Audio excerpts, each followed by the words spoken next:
Hello again, viewers, and greetings, fellow space travelers. This is Thorn of Night. This is Thorn of Night, and welcome back to the Wild SMP on Performium, and welcome back to my channel and all of that.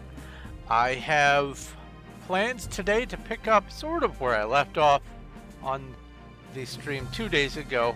I didn't stream yesterday because I had a sore throat and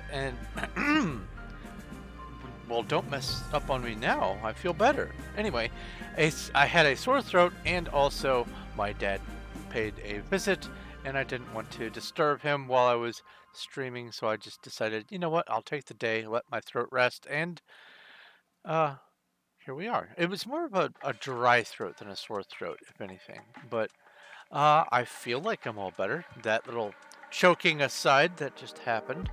But it's already regrowing. Look at that. That kelp is so fast.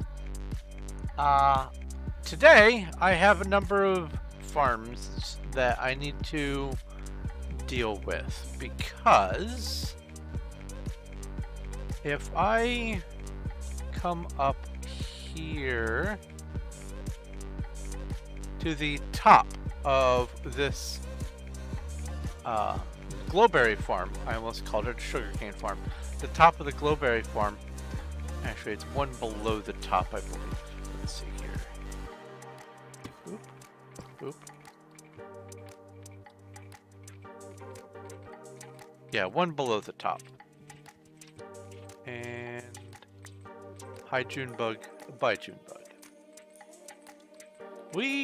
Hold on. Let's not mess this up. You go there. You go there. There we go. So anyway, as I was saying, the top of the glowberry farm, all the way up to the bottom of Undercity, is a lot more spacious than I was anticipating it being, but that's a good thing. I need to accommodate for some changes that I want to do for the glowberry farm, and also the kelp farm. I have an idea. See, here's the thing about kelp. If I down here and I break that and let it float up to the surface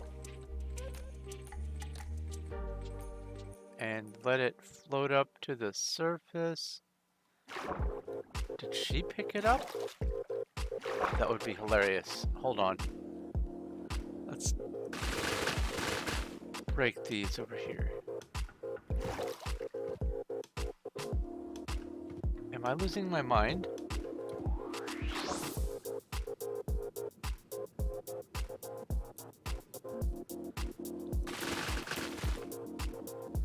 Oh, there it is. It's going down, not up. What on earth? Oh, that's right. They go down, they touch bottom before they touch the top. But surely 29 isn't... That wasn't 29. Maybe it was. Maybe I just managed to clump all the loose guys together. That's fine. But let's get out of the water. I want you to see this, because here we have the kelp on the ground. Here, let me start it over again. And I will do it at exactly 9.5 minutes of the stream. And we will watch to see how long it takes this to despawn. So far 10 seconds. 15 seconds. Kelp just goes poof in 15 seconds. And let me tell you, 15 seconds is not a lot of time. Especially if the kelp has to go to the bottom before it can float back up to the top again. Harvesting kelp is a pain in the butt, which is why I haven't really been doing it. It's more like a two-person job. So I had a thought, and the thought was using water physics, what I could potentially do is make it so that the water has an upper slope to it, so that the top block is not a whole block, and it will just kind of drift down from one side of the room to the other, so that any kelp that does work its way to the top will just get shoved in one direction, probably this direction, by the general flow that's going in that way, and then it will just congregate into a single little catching area. I don't know if 15 seconds is going to be enough to make that worth it. I don't know how long it's going to take kelp to go from here. Well, first to float to the surface slowly and then work its way over here. I believe the water physics are pretty quick,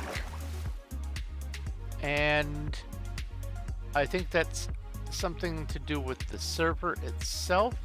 Oh, wait, I need to go all the way down. That's right. Let's see here. Because if I put this in here, it's already over there. So that was pretty quick. But I'm not sure if that's as quick as it needs to be to last the whole journey. We'll find out. So that's tentatively on today's list of to-do. This for sure. This maybe some experimenting with the water. We'll see. But for sure, after I get the glowberries in place, what I want to do is right above the glowberries, I want to put in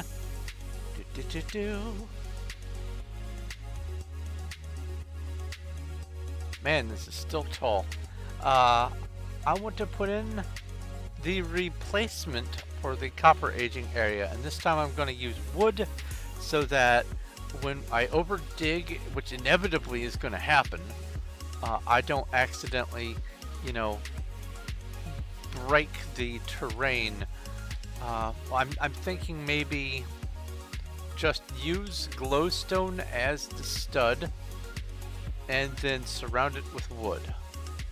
That way, no matter what, it is well lit and it is surrounded by stuff that isn't going to break too easily when I am using my super pick here. So I want to have a larger and repositioned copper aging area because I need to get back to doing that, and I want to fill the space with copper. Oh, this is the wiring, by the way, for this. If I do this button press, you can see there's exactly that much delay, which is precisely that's funny, it went back in here, precisely as much of a delay as it needs to be to not interfere with the piston. I had to put in 4 full-length repeaters. Otherwise, what would happen is this pulse would happen while the piston was still extended. It would retract, and then this would never actually go up. And to demonstrate that, let's just go ahead and see. There's that. I might be able to get by with a few. Nope. Maximize that one. Maybe this was exactly... Oh, I could theoretically do it with just that, but to make it for absolute certain, I put it 4 pistons, 4 ticks. Or 3 ticks. What is it? 1, 2, 3, 4 ticks. Or 4 slots. And I also said pistons. 4 repeaters, 4 slots. My brain is just everywhere today. So this is the I guess the paperwork for whatever this contraption could be called, and this will be getting moved down once everything is in place for it. I'm probably going to have to figure out an over-the-top version because we're going to be down at bedrock, so it's not going to look exactly like this, but I wanted to at least have my my blueprint, my template. There we go, template. I'm not using schematics, don't worry. Use my my template to at least demonstrate how it's supposed to look. And this has to be an inverter because otherwise, the way I originally had it, it would power this, but it would also repower the piston, and it would chunk it up and then knock it right back off, and it was a mess. So I had to come in from the side. It was bizarre, but I used the power on this block to move the signal down so that there's enough space to have an inverter to go up, and it worked exactly the distance it needed to get it to function properly. But up here, there was still a little bit of stuff that needed to be tidied. I do need to deal with the water somehow, but that's a future me project.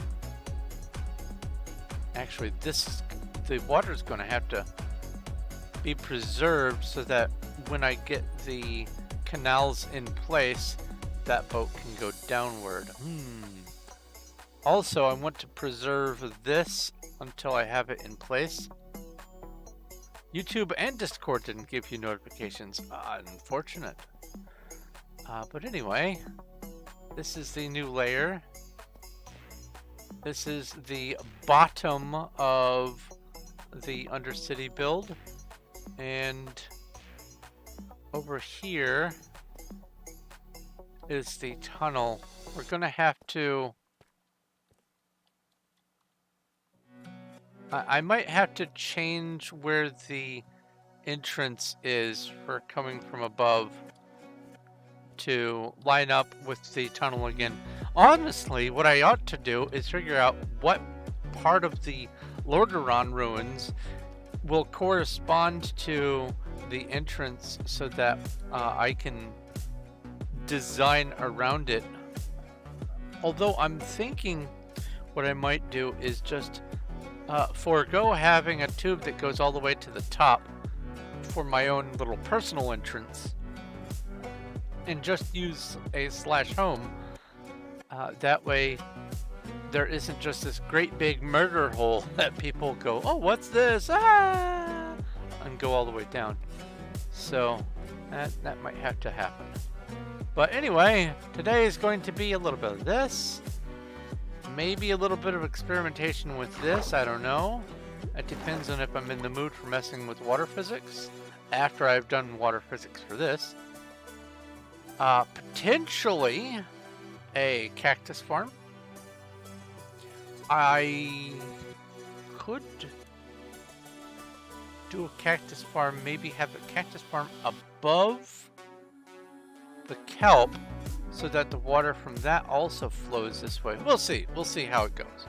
But I've just realized that I have missed a step for the beginning of my stream. So let me come over here and say thank you to... Wait, how did this picture show up? This is the old picture. What on earth? I changed it and it's back. What gives? That's not the picture. Well, I believe it's irrelevant anyway. Here, let me double check. Because that person, I believe, is rejoining as an audience because it was a mistaken unsubscribe. We'll see. But anyway, I would like to thank the people who are helping to support the channel and make things go a little bit smoother, especially when I have things that happened in sequence like they just did. Yesterday, my headphones, I had to use Gorilla Tape to reattach things because the plastic is aging, and honestly, headphones shouldn't be designed to move the way that these were designed to move, and it caused a weak spot, and so I had to do some repairs. And then also, today I had monitor issues on my right screen.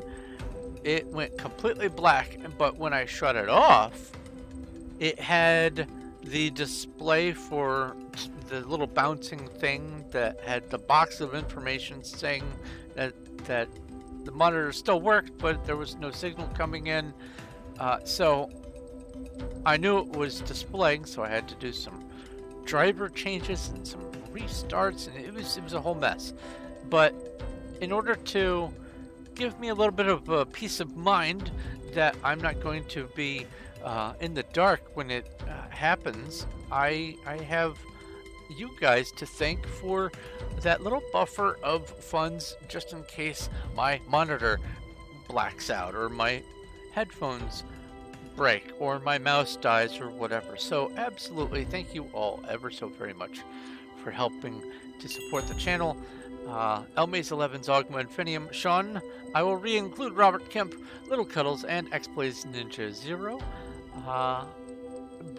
Yeah, I am very grateful. If you wish to help support the channel, there are two ways to do it. Both are linked down below in the description.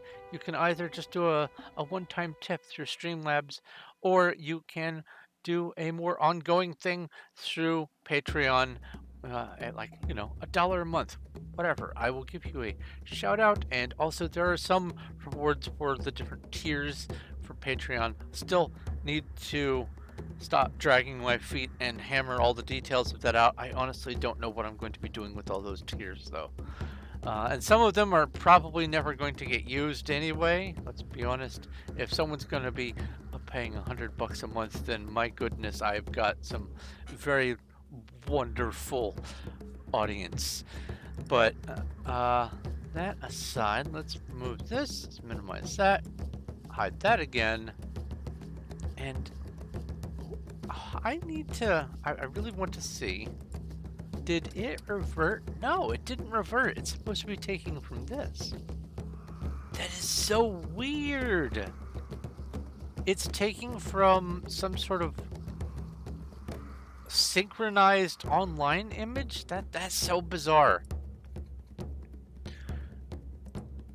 Anyway, minimize that, move this over, and we're back. We're back here.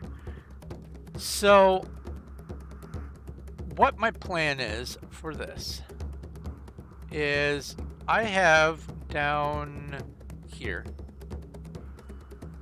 some space for the glowberries to drop, and I might move it a little bit closer. Let's see here. How is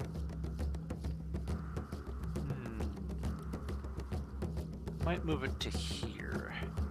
We'll see. But what I need to do first is clear out just a little bit of space for me to do some measuring. Because, let me put the kelp away. Because I don't want the glowberries to keep regrowing in my face as I'm working. So let's clear out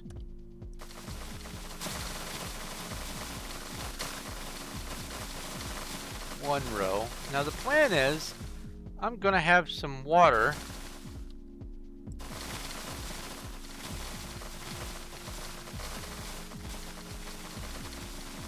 that pushes everything up here to the front, and then some water and packed ice one level below the bottom water to make it scoot forward from here.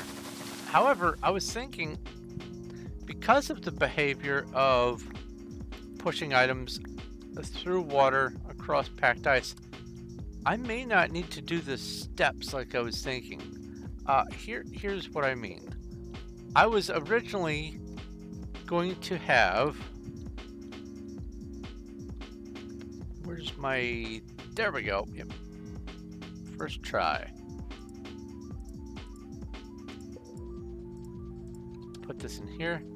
So let's say that this is where the ultimate center point, the focus point of the flow is going to be. And this would be this level right here. What I would need is, well, that's funny. What I would need is for this to be this layer here, and honestly, just to make sense of this, I'll do that. There we go. So this is the quote ground level, and then this would be the 1, 2, 3, 4, 5, 6, 7, 8. This would be the next step up, and then I was going to go 1, 2, 3, 4, 5, 6, 7, 8, and then 1, 2, 3, 4, 5, 6, 7, 8. Is that right? Yes. So 1, 2, 3, 4, 5, 6, 7, 8, and then whoops.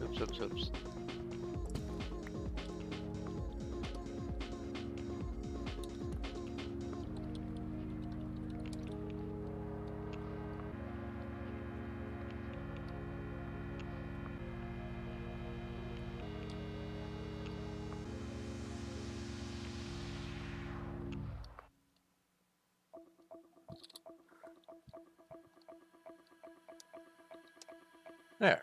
Oh, I should probably go make my announcement over on Candy. I'll do that after I finish this demonstration. 1, 2, 3, 4, 5, 6, 7, 8. And then up.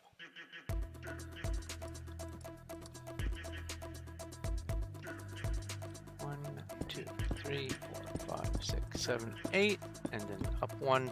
1, 2, 3, 4, 5, 6, 7, 8, and then up one more. 1, 2, 3, 4, and this can just be here. So the idea was to have water up here,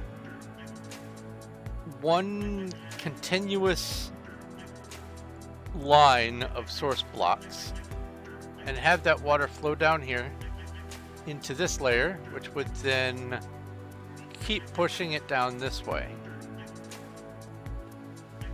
And it would be one connected bit of water flow. But I was thinking I could alternatively just have the water on the bottom layer and use it as a row of water that starts back here, and then have a row of packed ice for it to flow across, so it would go down to the next layer. It would emulate going down to the next layer, but instead it would flow across and then interact with the next batch of water that's flowing. That way I would only have to change the height of the room to match here and not all the way up here, which feels like it's probably going to be the better option anyway. But I am going to have to account for the darkness. But first, I want to measure where the center, well, I guess it doesn't really matter measuring where the center is. I am going to have to trim out these blueberries. Now the reason why I'm doing all this is, while it is easy enough to get bones from skeletons and to manually turn them into bone meal and then condense that bone meal into bone blocks, for building things with bone blocks, I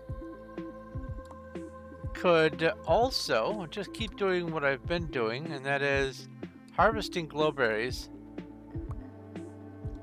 putting them into the composter, and getting more bone meal that way to turn into even more bone blocks.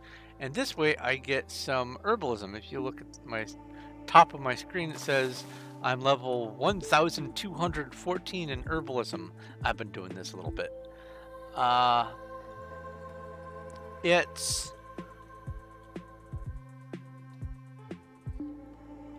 guess it's a trade-off of grinding a swords or axes or archery skill. Well, probably not archery because I don't have looting on my bow, but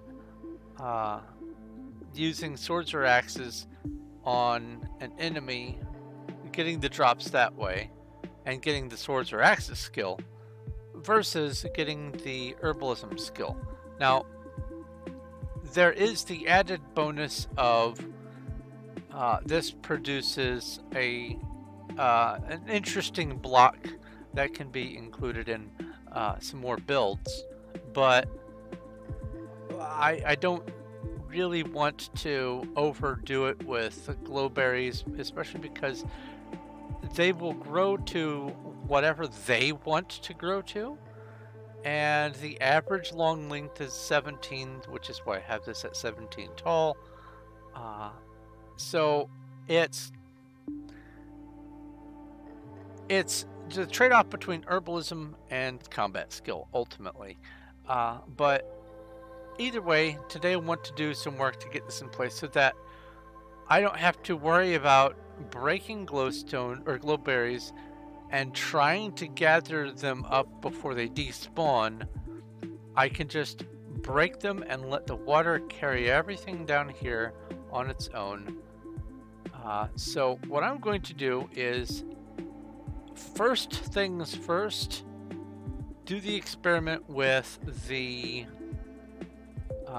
single level and see where that leaves me, because I don't know which one's going to be better. Have constant water flowing or use the items being pushed across ice option. So let's make this be the level that I need. Oops. And then encase it so it isn't going to spill everywhere for the experiment.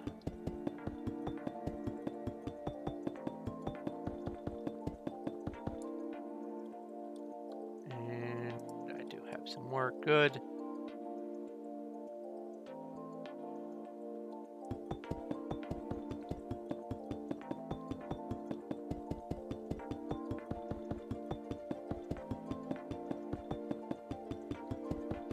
Oops.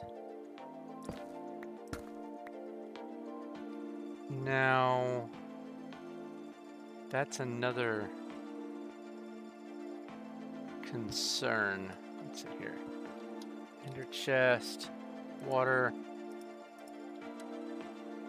Where am I ever going to get some water from? I do need to go get some signs.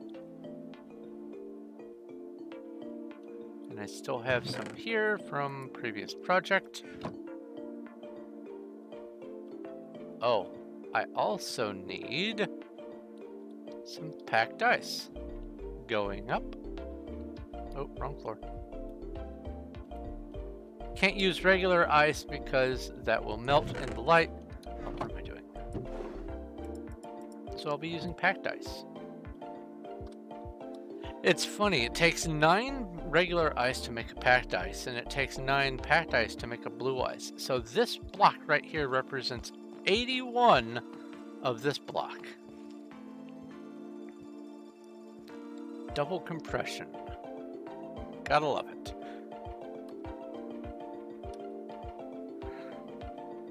I don't know what mod or mods it is that adds the compressed cobblestone and compressed dirt, and also the compressed sugar cane and all that, but I wish that was an actual thing. Cobblestone storage blocks. That would be so lovely. Alright, so first things first, we do this. Then, this gets broken and replaced with a packed ice.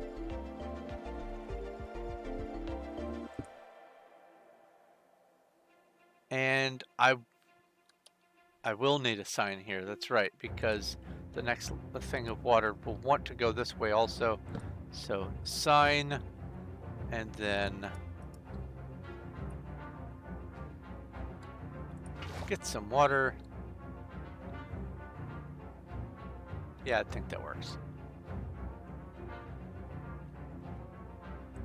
This goes here. Break that. Rinse, repeat. Oh. Sign. Doesn't really matter what angle I put the sign on, but continuity.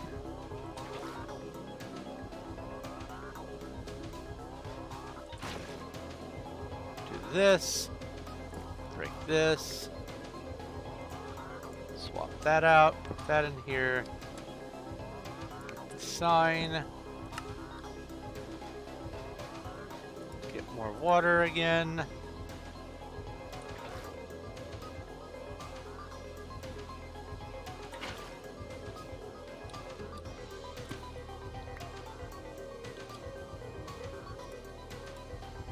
That. Do that. Oops, doesn't matter. And then this.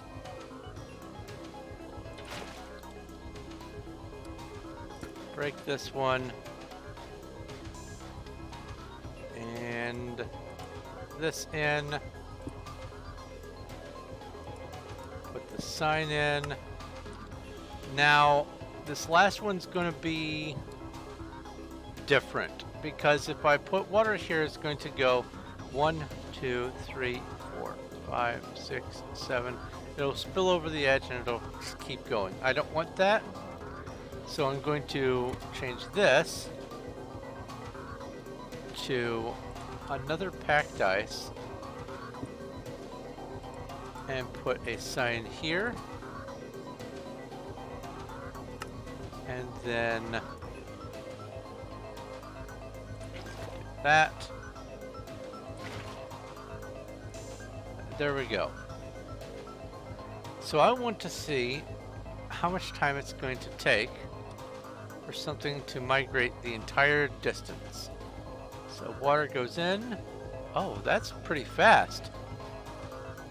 Oh, that's really fast. Whee! All the way down here. Okay. So, no concerns. I was concerned that what would happen is it would slow down and it would be an issue for despawning, but glowberries, here's another thing that I don't like.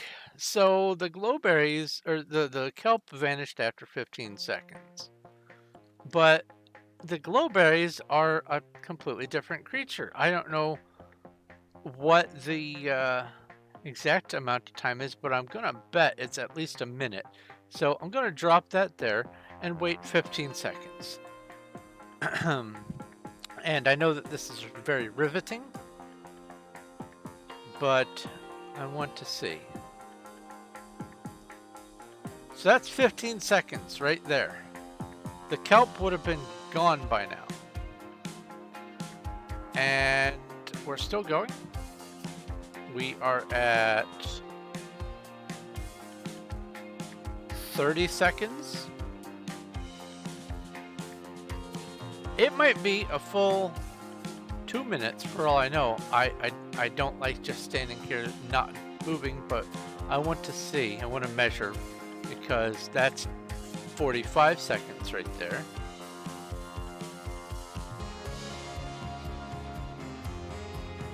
And then coming up on a minute.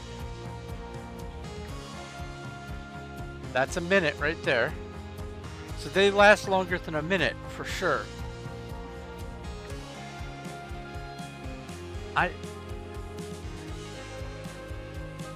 I don't think that they're 5 minutes. I bet they're 2 minutes. But it just seems arbitrary that they wanted to delete the kelp after 15 seconds. That feels like a deliberate choice. Maybe that's the default for whatever plugin they're using to help clean up trash, but I don't understand why they make some of the decisions. So, like for instance, cobblestone, gone in 15 seconds. So is granite, andesite, and diorite. But stone lasts as long as this glowberry does. And we're approaching 2 minutes here. And 2 minutes. It's still here after 2 minutes. Okay. Maybe there was a slight delay. So it was a 2 minute item. 2 minute 3 seconds. So maybe my count was wrong. But that was 2 minutes. 2 minutes for this. 15 seconds for that. If I could have just a little bit more time for this, I could actually reasonably harvest this alone, but it's a nightmare to do it alone. I have to come up with something though, and that's either going to be playing with upper water physics. So the original setup that I had for this, have that water like it was, move it one block closer, so this would start right under there. That would start right under there. That would be 2 back. This would be 3 back, 4 back, 5 back. So this would be about here, and that would actually be enough to scoot it all the way down without having to have that. But anyway, have all of this flow it in one direction, but the top is where the kelp is going to grow to. I don't know if I were to put a kelp under a partial block, if it will grow up and make that block whole. I could actually start that experiment now. Grab a water here, and then I will make this. This kelp here is likely to grow one more block up. But I don't know if these 3 under the sloped ones will grow up and turn this into a source block, or if I don't have to worry about that. So we'll see. I'll try to remember to check on this later. Otherwise, I'm going to come in and go, why is there no airspace? And I'll forget. So since this is probably going to be the best option right here, I'm going to go ahead and design it around this. This is much more splendid news than I was anticipating. But what I will need to do in order to make it work is set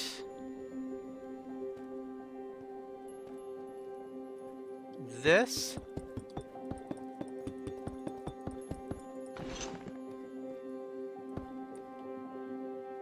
let's see here, player vault 28, get a little bit more of this.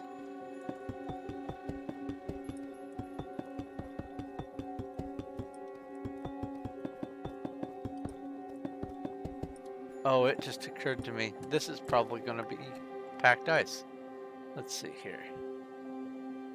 Yep, this is going to be packed ice. I've made a mistake.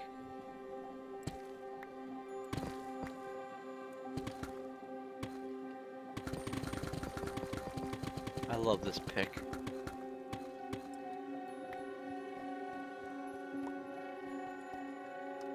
I wish I could just get... There we go.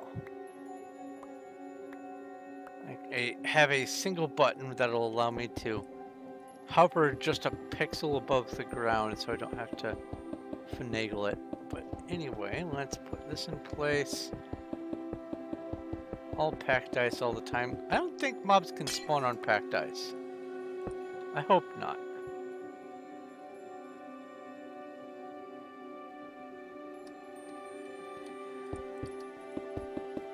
Now, wherever there's a packed ice, I'm going to need to also place a sign.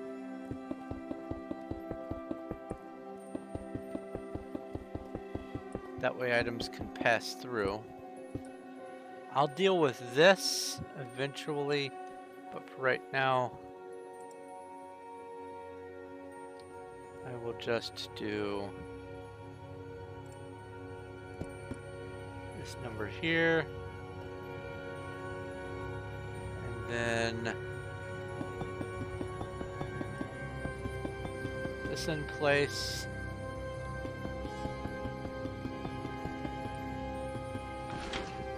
You think mobs can spawn on packed ice? Oh boy.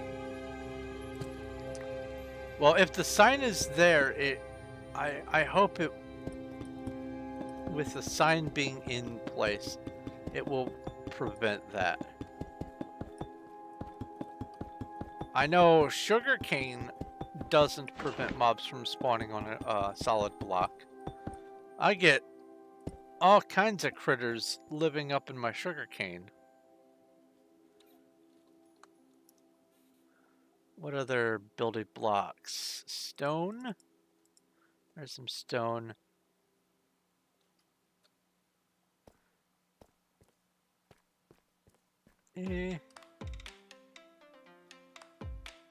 Let's see here. I don't want to use this. Ah! I know what I can do. Since I have an excess of it anyway, I'll leave this as regular deep slate.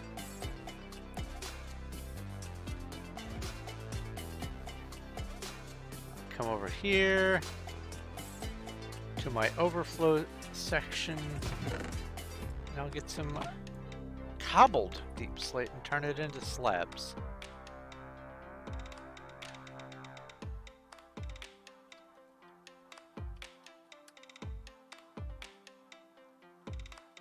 Yeah, that's cobbled.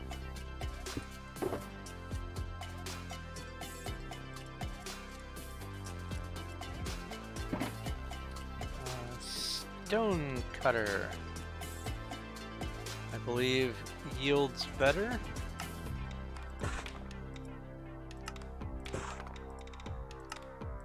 Maybe for the slabs it doesn't matter.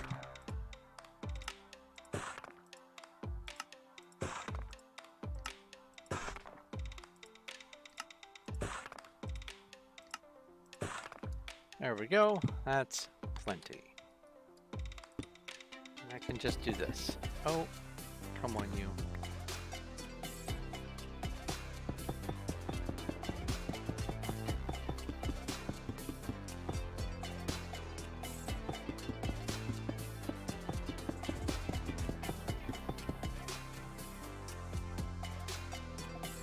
Now, what I will need to do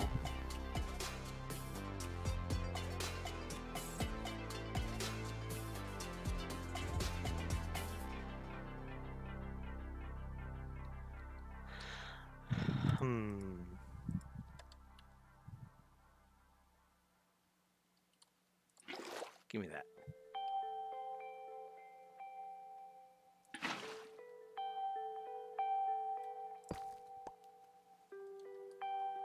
Is turn this into that.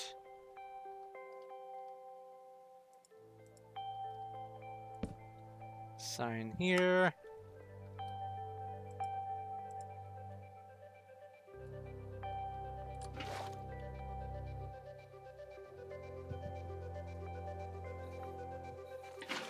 Hi and welcome, Cuddles. And also, hi and welcome, Johnny. Forgot to say hi and welcome earlier. Apologies.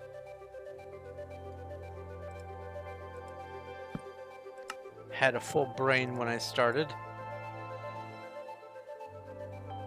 needed to offload some brain before I could get the rest of the stream going.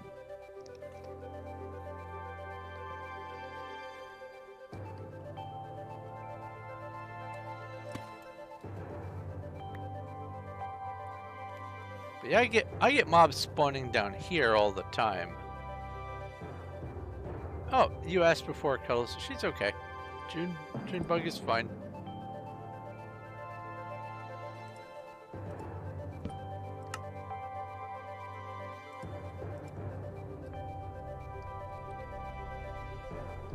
Hi, Cuddles.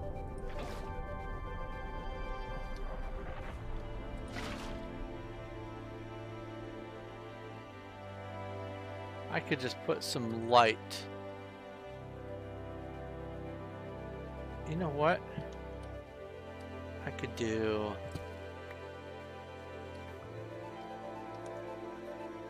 this number here.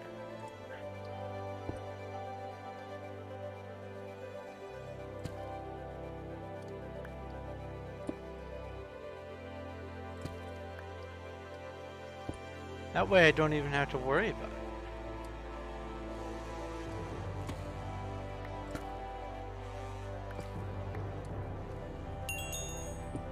That. Grab this. Put that there.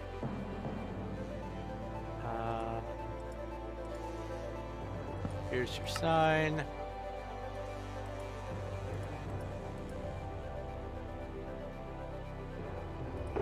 You offload this glowberry so I can swap items more easily.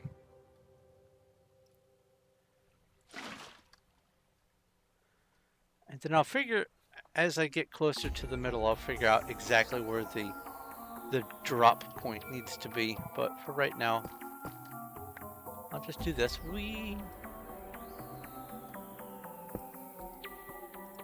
There we go. Now I can swap items.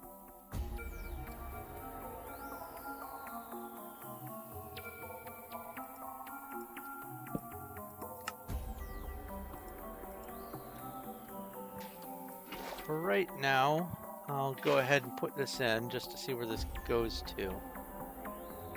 That's close.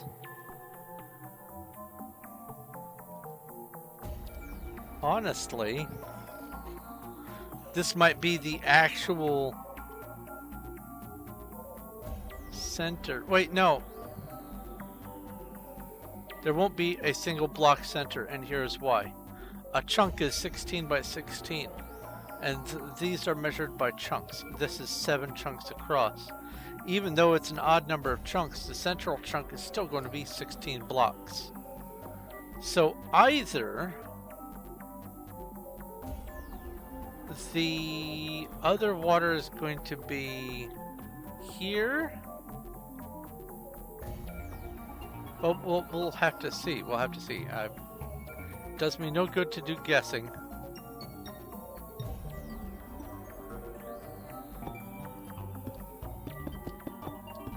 All these in place.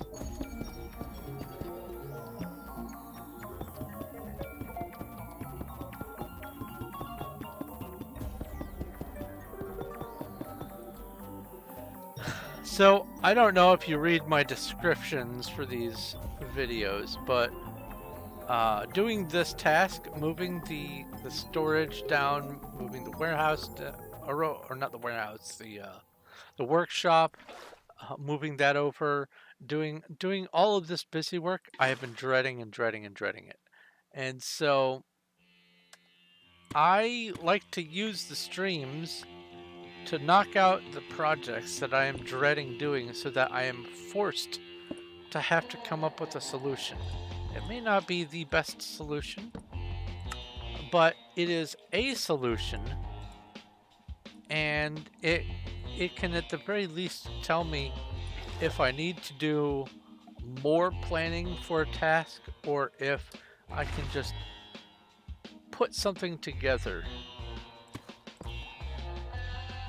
I do have the advantage of knowing a few of the Minecraft mechanics to take advantage of some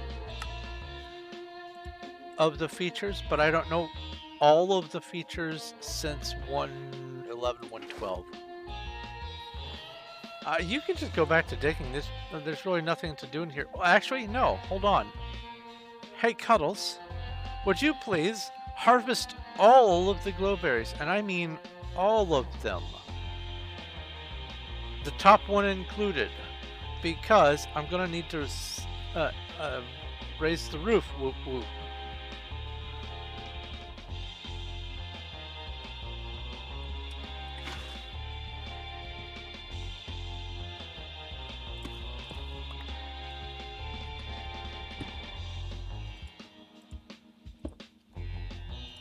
Is that what it is for raise the roof? Whoop whoop, or is it whoop whoop? I don't know. I was never really one of those cool kids.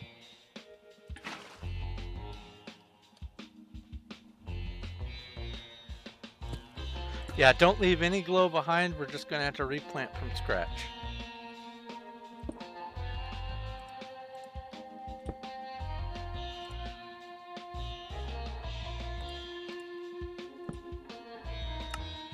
Yeah, I'm gonna need to get some more signs.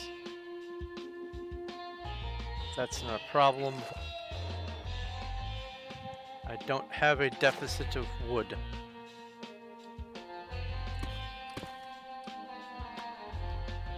Oh, I overdug.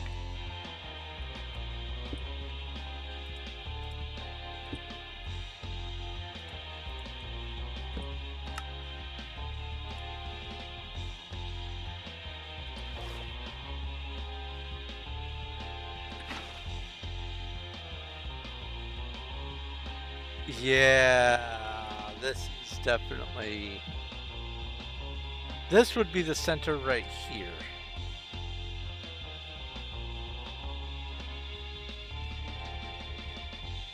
So, how am I going to do this?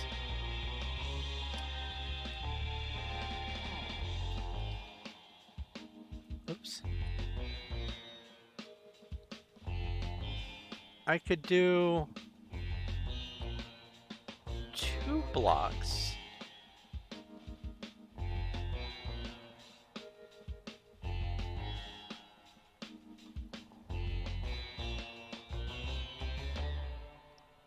So here's what's on my mind. I could either have 1 hopper or 2 hoppers be the center of the build.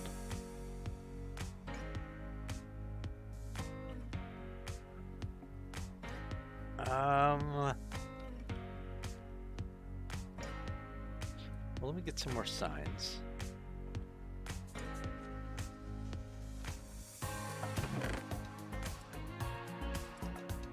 Because I'm going to be needing some.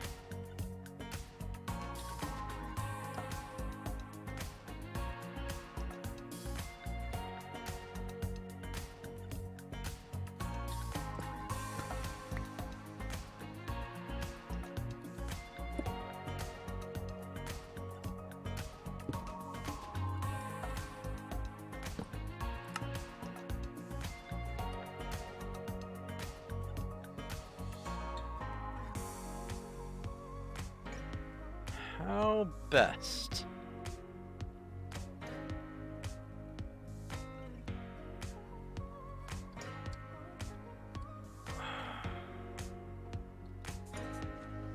Well, where's this? Let's answer that.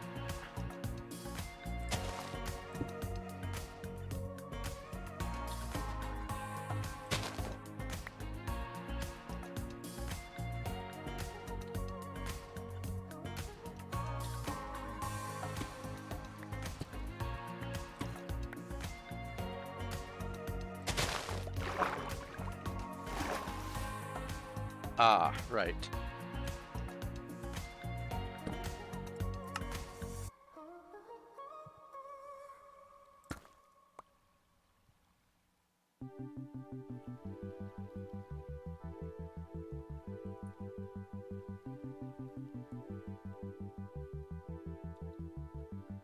Okay, so that would have to be pushed over 1, if I'm reading this correctly.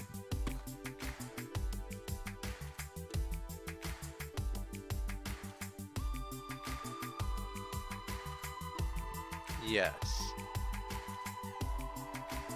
So this could be a hopper here.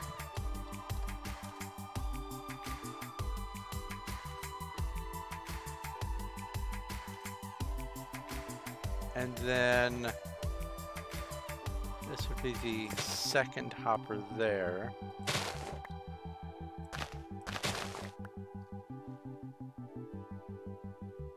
More signs, more signs. This is not a sign.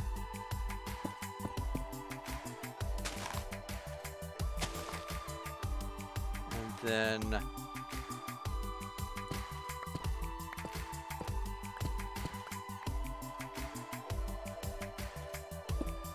that like this, put those back.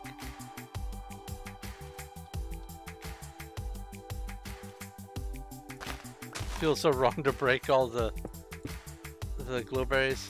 Yeah, well, that's why we have so much, so we can pick up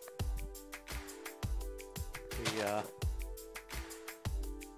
broken pieces, so to speak. So what I will do is I will have hoppers right here, and I'll move this to this spot and move that to this spot. So both of these will be getting moved diagonally this way, or one this way and then one that way. And then that means that this will get assigned here. And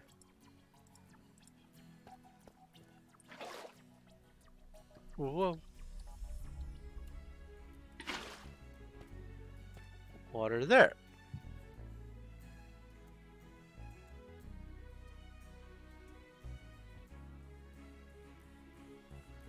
Or do I want it?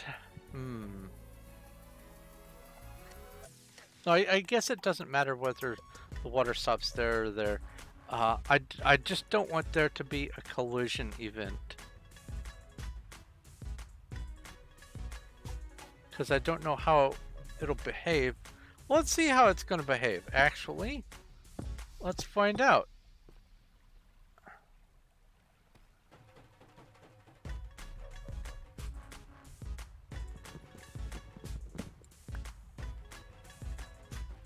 That makes the still there. So, yeah, that's not going to work.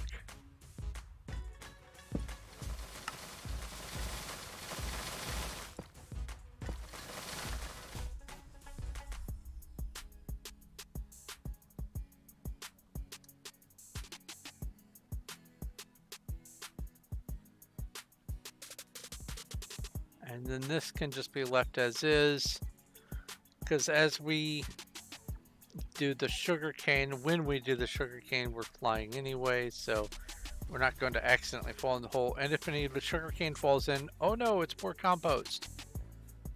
And it's only going to be a little bit anyway, so that doesn't matter.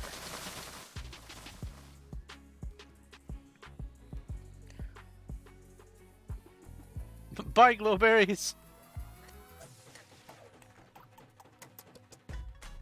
Okay.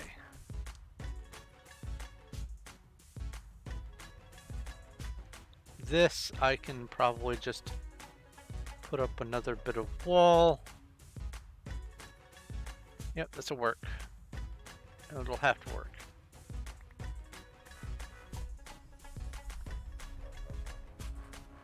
Alright, I'll put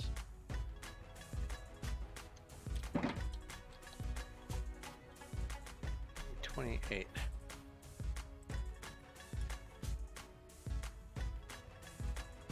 Her cuddles is amazing.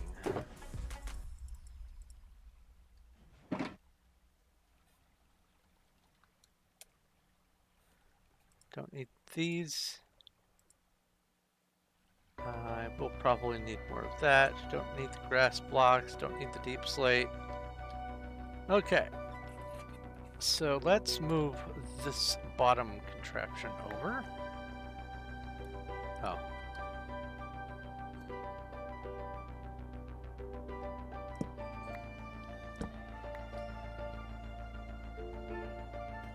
It'll be there and there.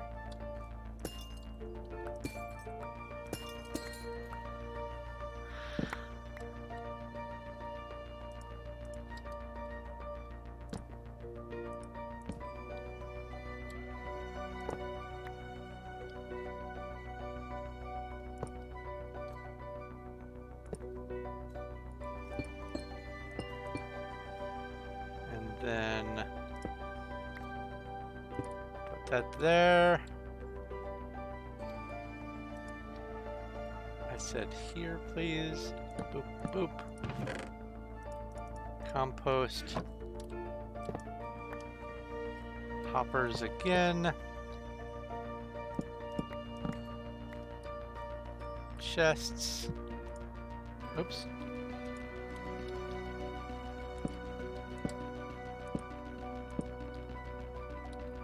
Then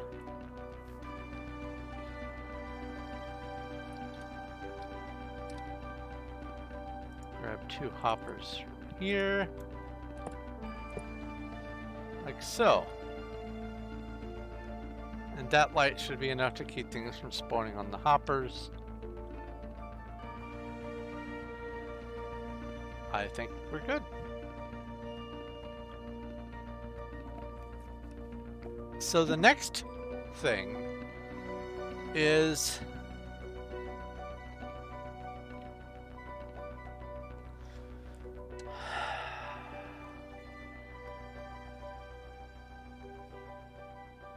lighting to deal with these big long rows of packed ice with signs on them.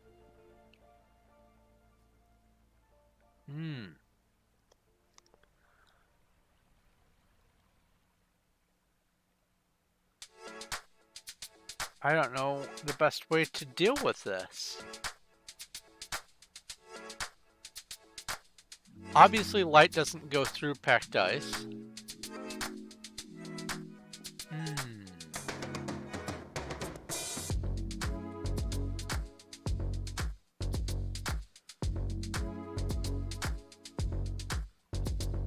Or at least I don't believe it goes through packed ice. Let's see here. Is that going to extend by 1 by me breaking this? Yes, it will. So, light does not go through packed ice.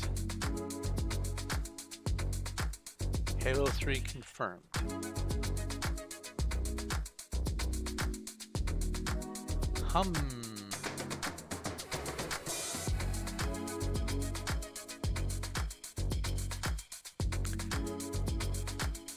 I might just have to deal with there being some dark space.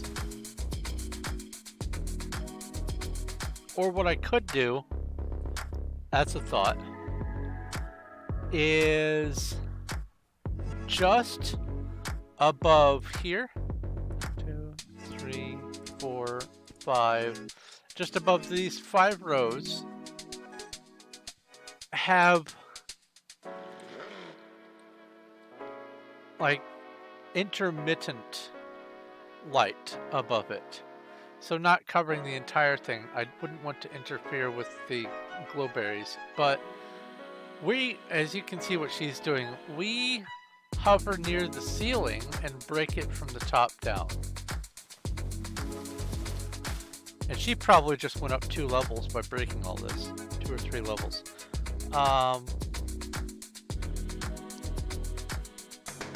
So if I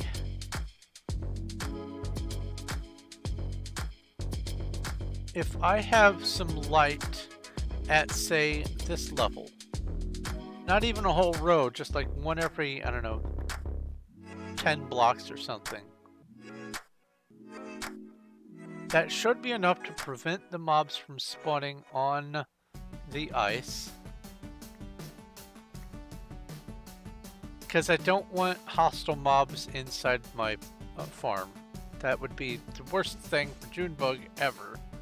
but just in general, I don't want mobs spawning in here. Particularly ones that explode. So, well, here, let me go get some more pack dice.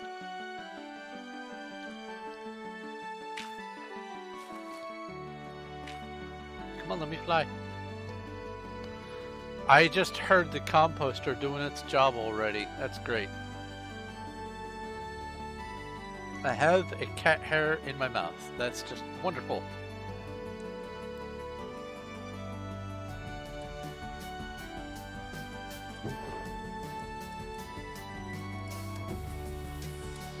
I'll leave one in here.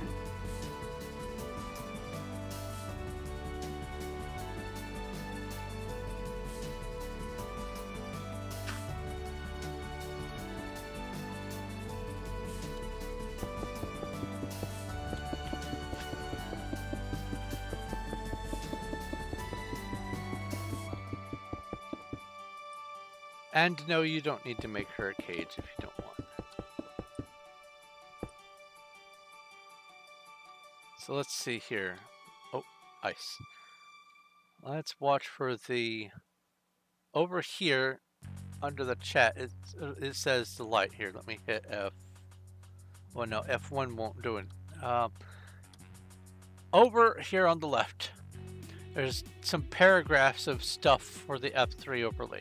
Second paragraph, the one that starts with the XYZ, the coordinates, about 5 lines down or so, it says client light 2, which is 0 sky, obviously there's no light coming from the sky, and 2 block. And if I move around, that number is going to go up and down based on nearby light. And whenever it says 0 block, mobs can spawn. And you can see that it goes up to maybe 5 or whatever. So what I'm going to have to do is put in light and just have a measured amount that will prevent the mobs from spawning. I want to put the lights maybe at this height or this height to less interfere with the flow of items, and to give the glowberries that are above the occasional glowstone blocks a chance to at least grow. And if they get broken, they might clump with neighboring stuff. Very rarely the glowstone or the glowberries will fall on top of the light source. It's a small loss, because what the trade-off is we don't have to do all the work to pick up all the glowberries as we're harvesting, because we generally don't. We just pick up the last remaining 2 minutes worth, and then we manually toss them into the compost. This way, we're going to be able to get all of these glowberries funneled in and probably have way more excess that's going to despawn before we even get to it. We can just do the quick harvest. It'll start funneling in the ones that we wouldn't normally be able to get into the hoppers, and then we don't have to do the running around. We can just pick up all the loose ones that are going to end up in just 2 spots. We don't have to worry about anything else, just 2 spots. So what I'm going to have to do, can we put light in between the rows? What do you mean in between the rows? I'm not sure what you mean. Where is it? Oh, there's a slime under me in the sugarcane. Again, mobs spawn on sugarcane grass.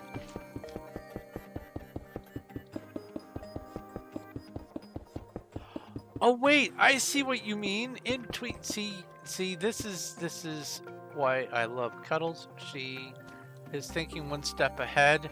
Since this is going to be ground block anyway, we can just put the glowstone here, and the water's going to flow over it. You're genius. Yes, we can do that, Cuddles. That's perfect. Yeah, that's absolutely perfect. And you just need to make sure that that's going to be enough to illuminate all the rows. That is a brilliant solution.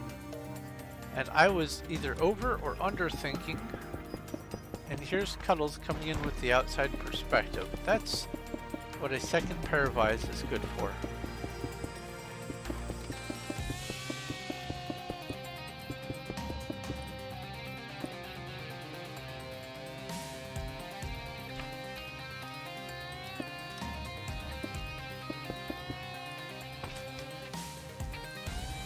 Come on.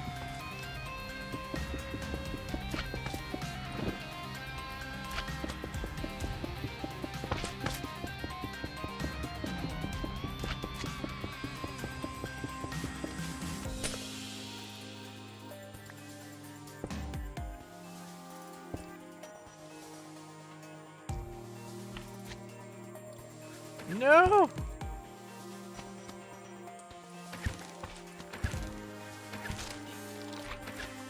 We almost had an impromptu record form.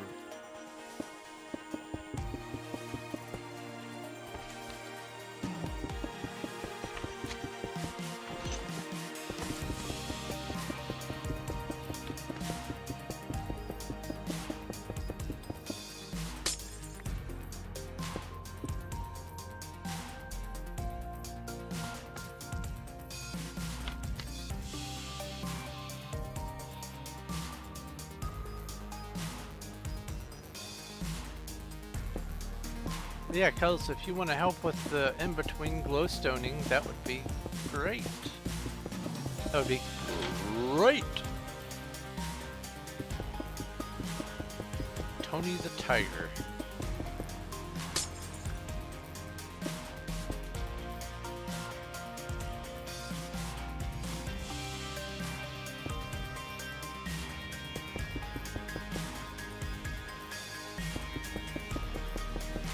I had a friend who, I don't remember which friend it was, but I one time was visiting their house during breakfast and they were eating Frosted Flakes, but they did something hilarious with it. They put in mounds of scoops of sugar on their Frosted Flakes. Frosted Flakes, famously, are the already sweetened version of Corn Flakes. And I asked them why they added sugar to a food that already has tons of sugar in it. They said it was because their dad did it. And their dad was right there. And I said, oh, I remember which friend it was. Okay. Anyway, they said, I don't eat Frosted Flakes. I eat Corn Flakes, which are not sweetened. And I only add a little sugar. You put on scoops and scoops of it. You're going to have diabetes tomorrow.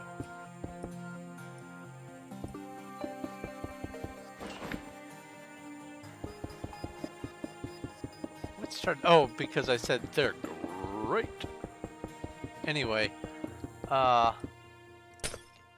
my friend, during my visit, because of my visit, discovered that they had been misinterpreting the way their dad had been eating breakfast their entire life. They thought that their dad was adding mounds of sugar to their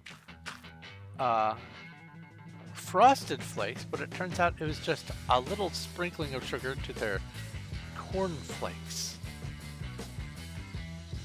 I think that's hilarious. Anyway, this is all of the packed ice I need for the project.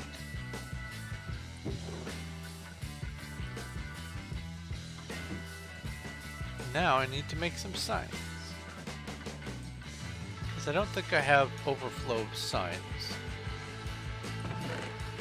Got some. Let's see what I can do with what I've got.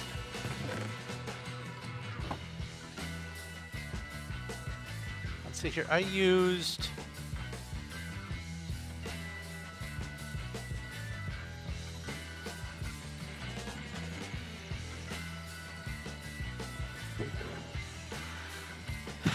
I used 2 rows of packed ice.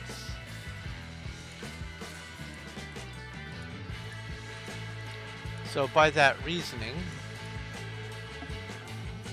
I'll be needing to use maybe 1 more or 2 more batches of signs. So let's get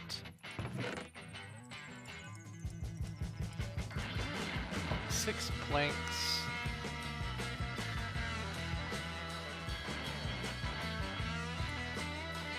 One stick. Craft.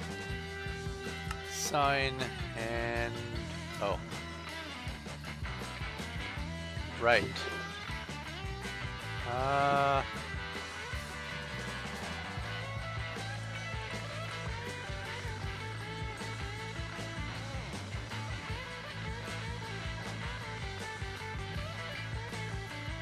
Craft.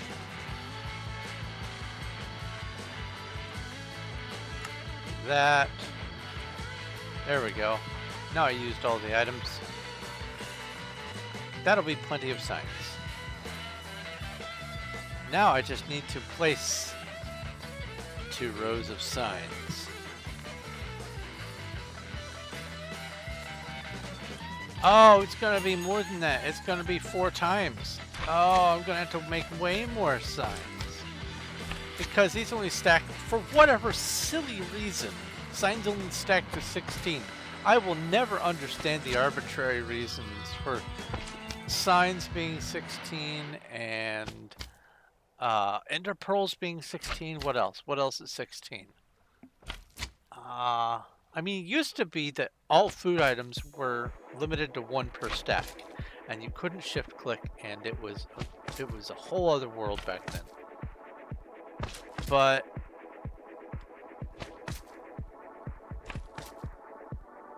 I guess this road doesn't need to have signs because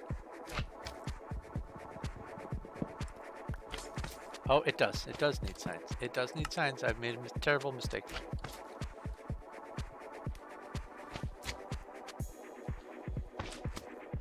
Not as bad as I thought. Okay.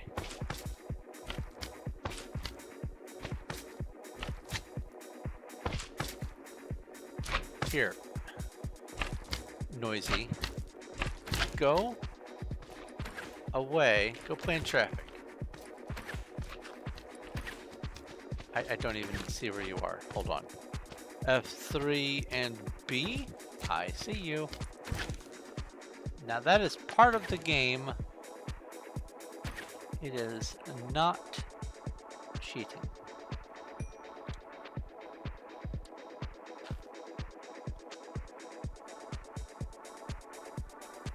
Ooh, I have face laser. Wow. F3 and B.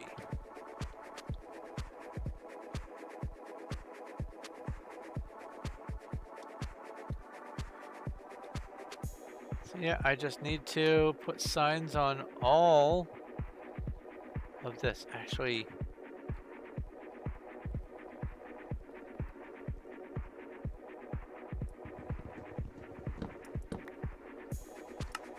I need the sign there.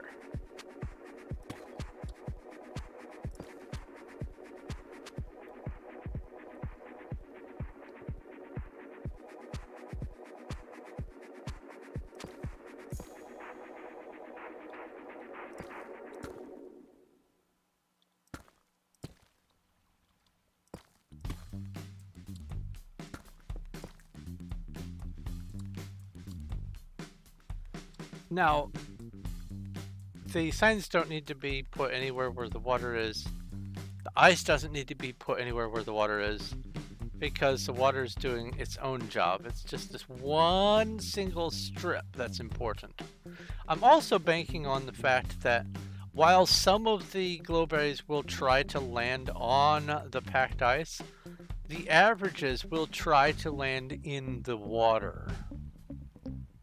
And then anything that lands past it might stand a chance of clumping forward. I'm hoping that just the momentum of other items going around will prevent them from stopping on the packed ice. That is my hope.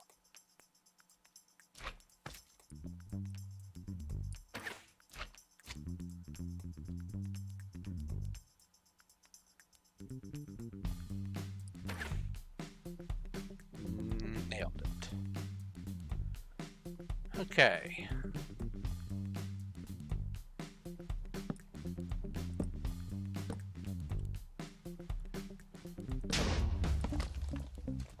Someone is either exploding creepers or using axes.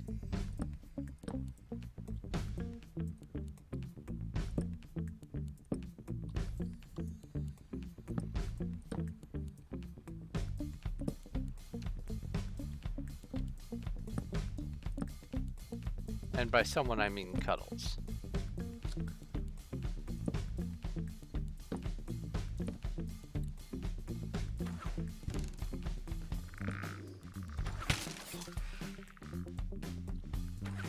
Ow.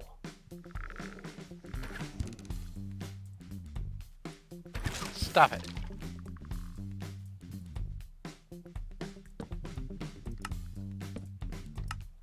Well, I hope that he didn't destroy too much.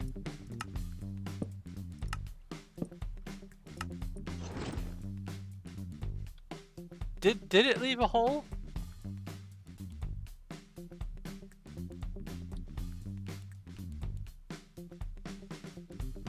I don't see any holes. Maybe because it's claimed there's no creeper griefing.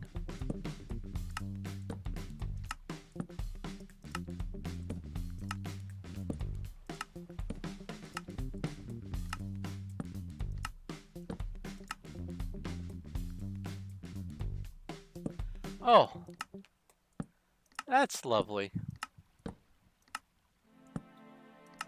I've never wanted to experiment with it because I didn't want to deal with patching a hole made by a creeper. So I've just always been shooting them or otherwise disposing of them. So I've never known.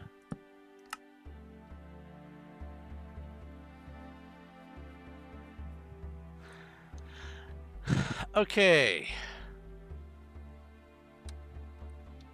So here is one thing that I do need to keep in mind. When I go to replant, this is going to have to get raised. It's going to have to get raised by 1, 2. Because I want to account for the signs. So I'm thinking of actually raising it by 3 just to try to offset the... I mean, there's not really going to be losses. We're going to have a net gain in what we get per harvest anyway, so it doesn't really matter. But by raising it by 3, it'll give it a chance to grow that 1 more. And I can potentially get some more glowberries out of it. But the entire room is going to get raised by 3, and then the glowberries are going to get reinstalled. Now, up here, I've had to do some filling because there are some caverns and stuff. So by raising this by 3, we're going to have to encounter some chambers that will need to get filled in. But that, what are you doing? Oh, you're counting. You're counting.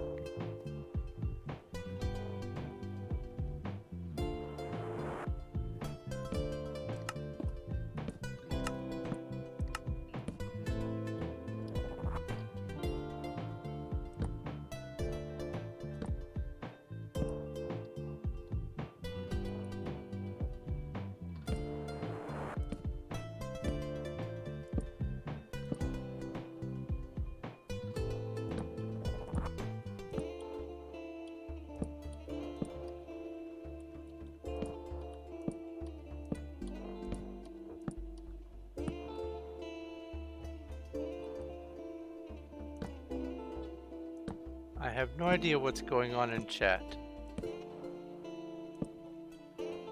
I have not been following it.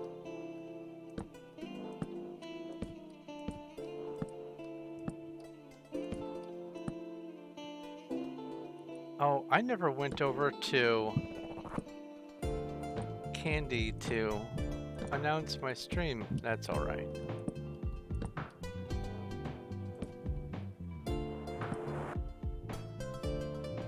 Oh, that's gonna bother me.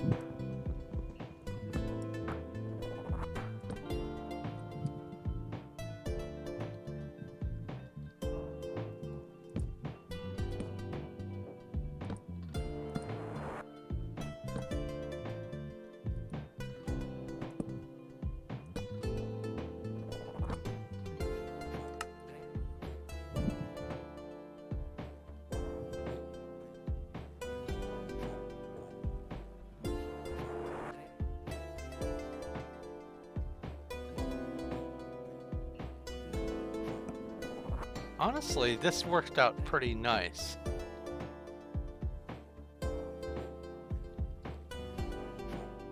I could have potentially scooted it a little bit further forward,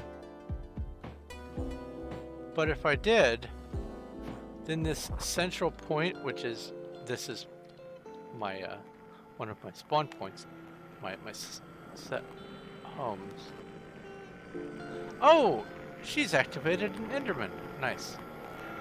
If I had moved it 2 spots forward, this tunnel wouldn't be working, and I would have to rearrange where my home was. Hi, Elijah Coolbear. Hello, welcome, greetings. So...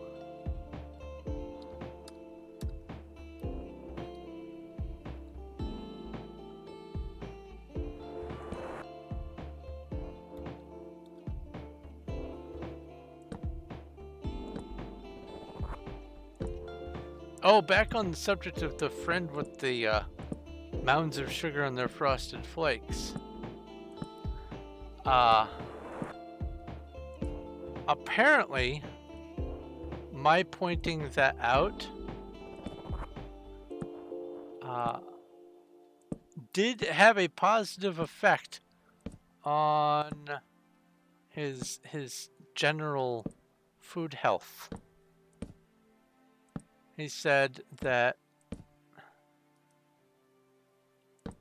it got him to thinking about where else he was having lots of sugar. This guy, by the way, was every bit of 350 pounds. And his dad was not.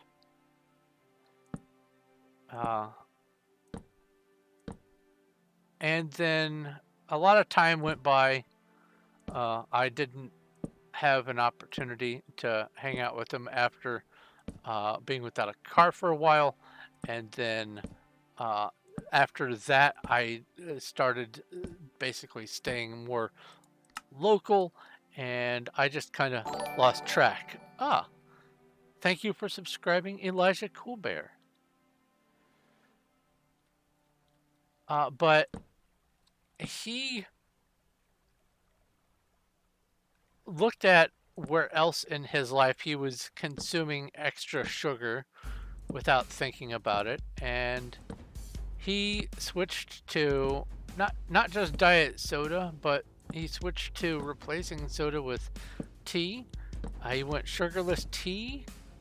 He never went sugarless coffee, and same thing with me. I cannot have coffee without sweetness, because it's just too bitter a drink. But tea, I can do that without sugar. And he went from about 350 pounds to about 270, 280, something like that, in the course of the half a year, maybe 8 months. And he said he didn't exercise or anything like that. He just cut sugar out. And that's an amazing transformation, if I'm honest. All because I asked what on earth he was doing with all the sugar on the frosted flakes. What really cracks me up about that situation is his dad had never asked. Yeah, that is beautifully done lighting. Thank you very much, Cuddles. It makes it much more lively feeling in here too. I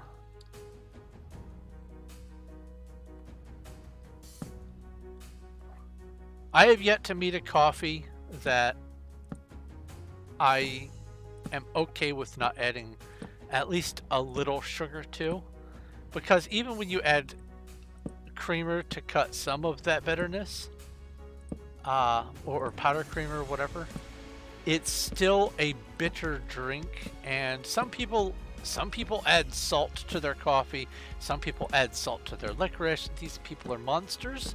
Candy should not have extra salt added to it, just my opinion. And coffee for me is liquid candy, and so I cannot divorce sugar from drinking coffee. It's one of my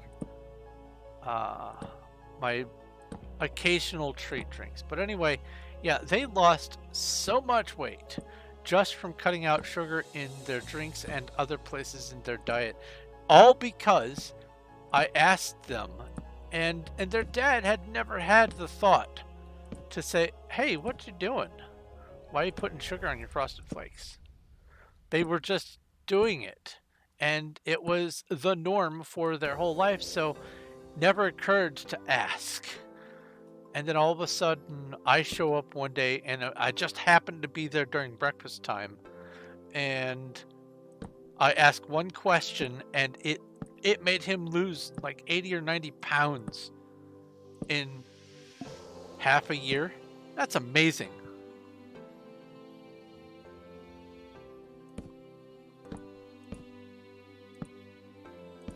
That was sheer dumb luck.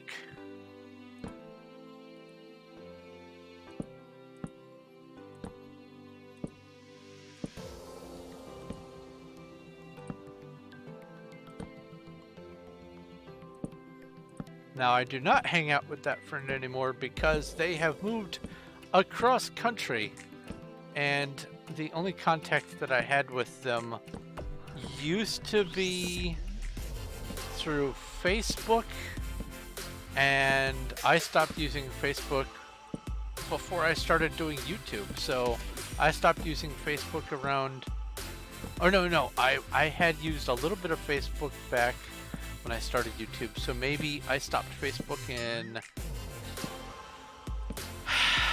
2014, 2013, something like that. And so I have no contact with him anymore. I don't even know how he's doing. For all I know, he's married with kids, which would be frightening.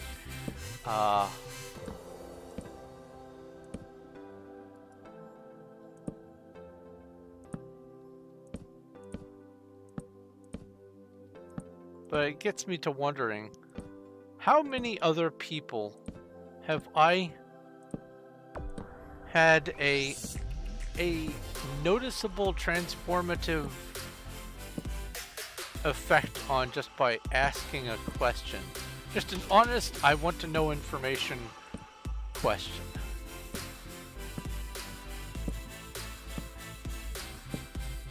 I have slowly gotten used to doing the whole leading question thing, where I ask a question that's supposed to imply, but it's difficult for me to do it. I'm parroting other people's versions of the same thing and trying to incorporate it into my routine. I have a hard time with it because I don't do well with inferring subtle linguistic meaning, which is hilarious because I'm an author and I need to understand the connotation of words and all that, but I am out of science. I have a hard time with subtlety. So being able to ask those sorts of, I guess, leading questions is not second nature to me.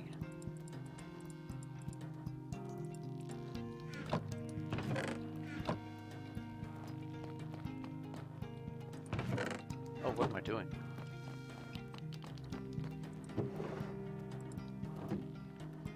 this and that, and then go get a couple stacks of sticks.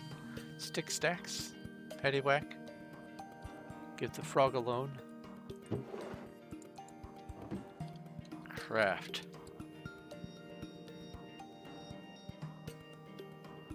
Oh, Married with Children. I don't know if it was a reunion of the actors in that show, or if they were thinking about putting together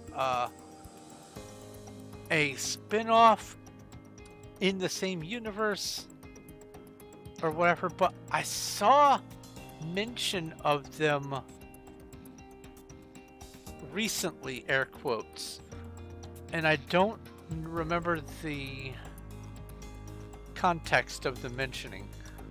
I will have to look into that. That was an okay show.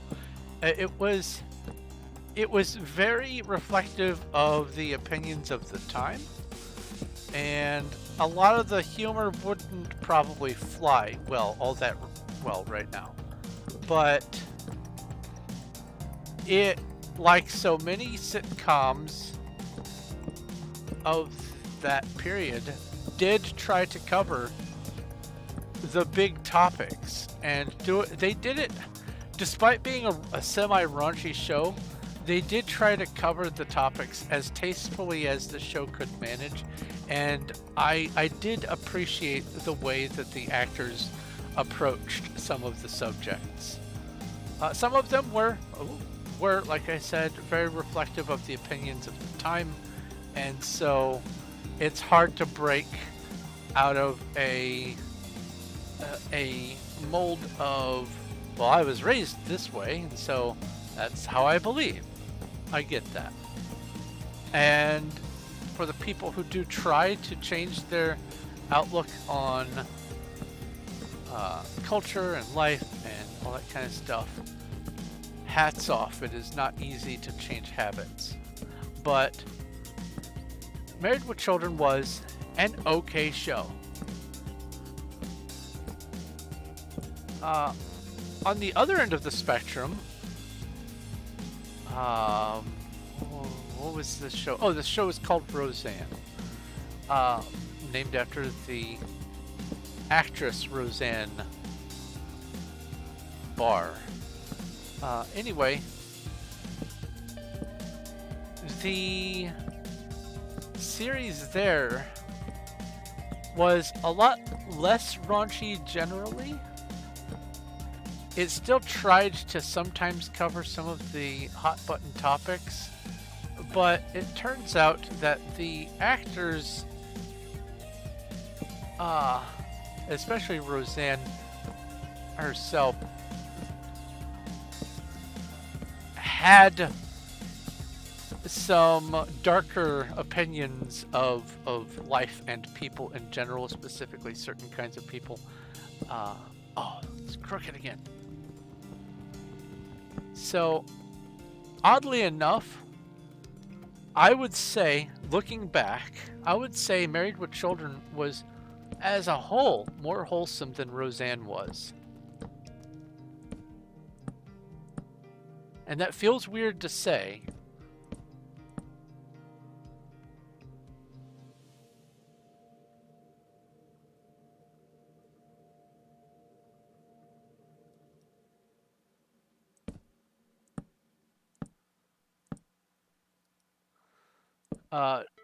Interestingly enough,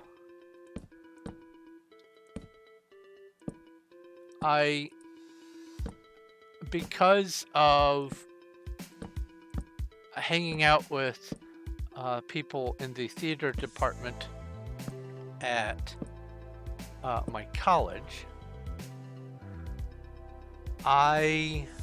because that's where I would spend like my between class breaks and lunch and all that kind of stuff. I found the green room and the fine arts building and just kind of melted into the green room couch. We used the stairwells for playing full campaigns of Warhammer 40k. There was this one stairwell where we could just get up and leave all our stuff there because no one else used it, and we knew that everything would be right where we left it. It was great. But anyway,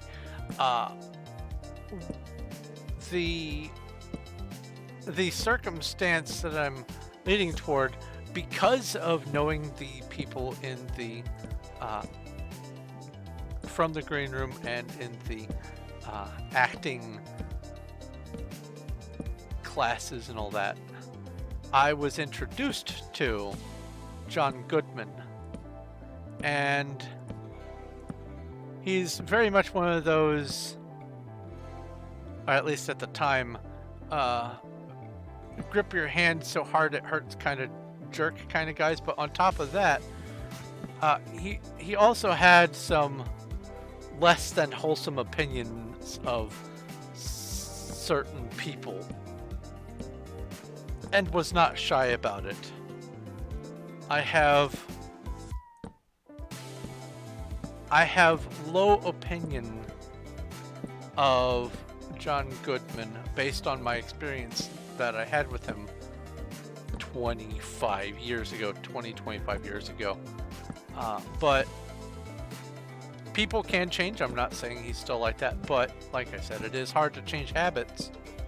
So I'm gonna guess he's still at least similar.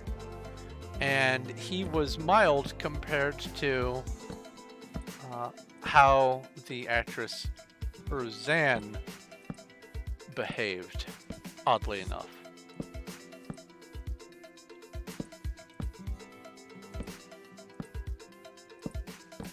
And I am almost done putting the signs. Man, that's a long task. I don't believe I missed any. I'm going to fill all the rest of this in with regular deep slate because I don't want to have to hoard the deep slate.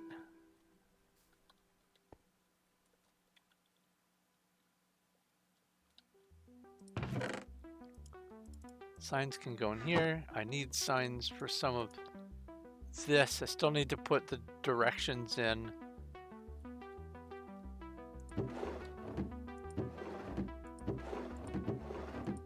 Where's the last one?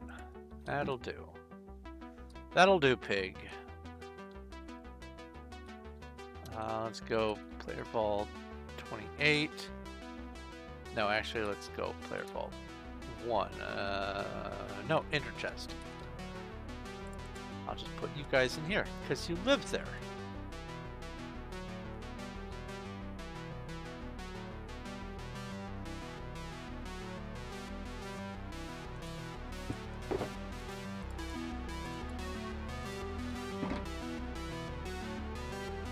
Now, the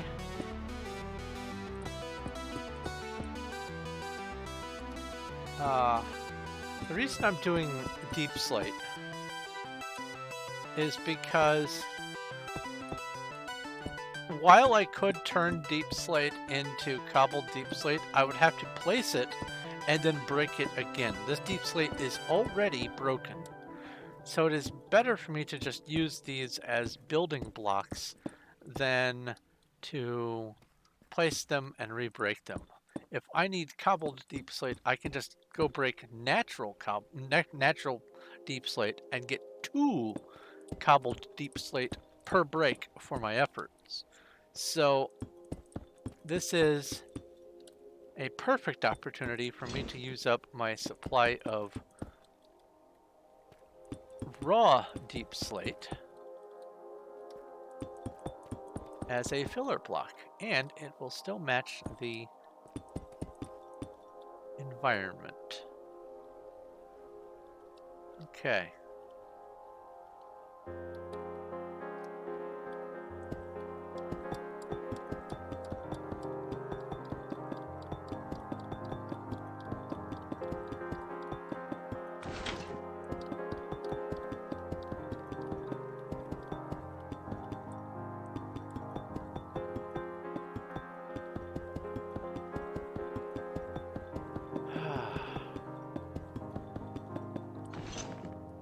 I was thinking about doing some more work on the Menger sponge today, but I realized that I would be doing that to avoid doing this. And this needs to get done. So does the Minger sponge, but I'm not avoiding the Minger sponge. I'm deferring to the Minger sponge. So I realized that I need to do the thing that I want to avoid doing, and that's what the stream is for. It was either going to be Minger sponge or Space Engineers.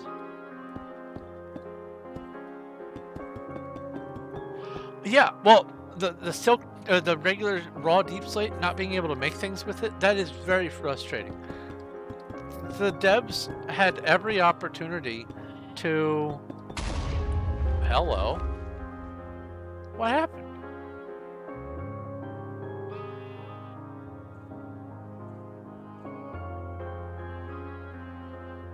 What did I miss?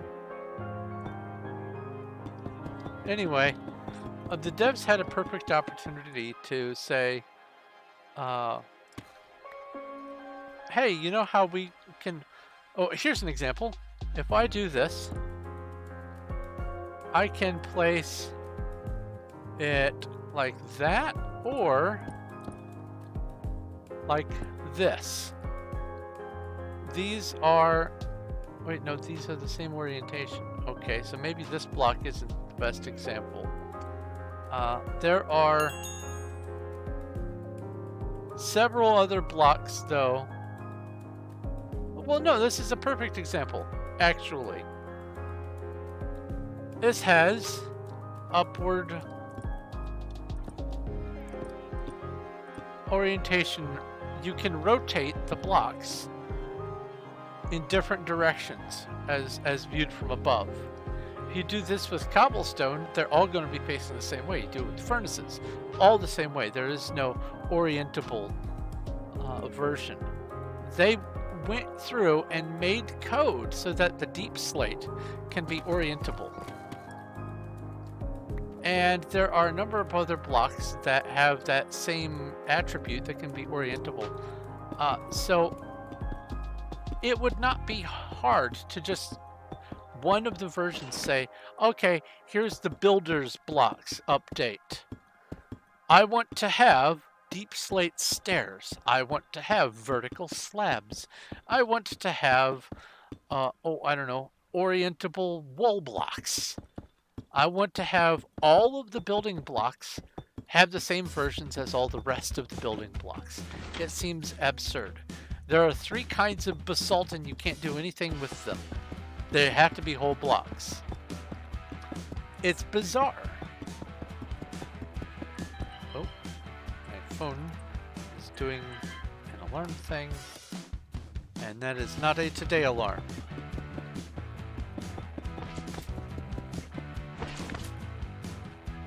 If you're wondering, I will... Once I put an alarm on my phone, I will tend to keep it every single day, even on the days that it doesn't apply, because it's a lot easier for me to keep the alarm and set it for every day than it is to remember to set it for individual days. It's just a few moments of my time to turn the alarm off, so it doesn't matter. Oh, and by the way, this randomized surface that you see from me placing the deep slate from above like this,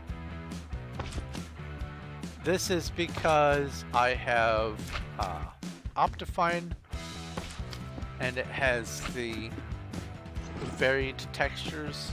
That is not part of the appearance of normal deep slate, but it doesn't change the fact that sideways it is orientable.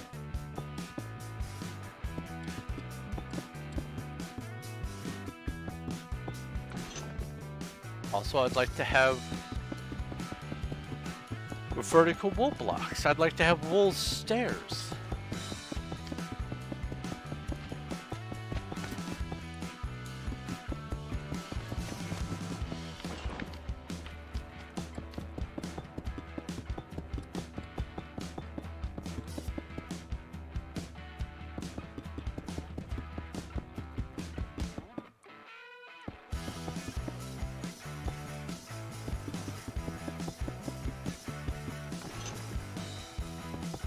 But they're worried about snifflers and making it so villagers have limited trade options for biome restrictions and stuff like that.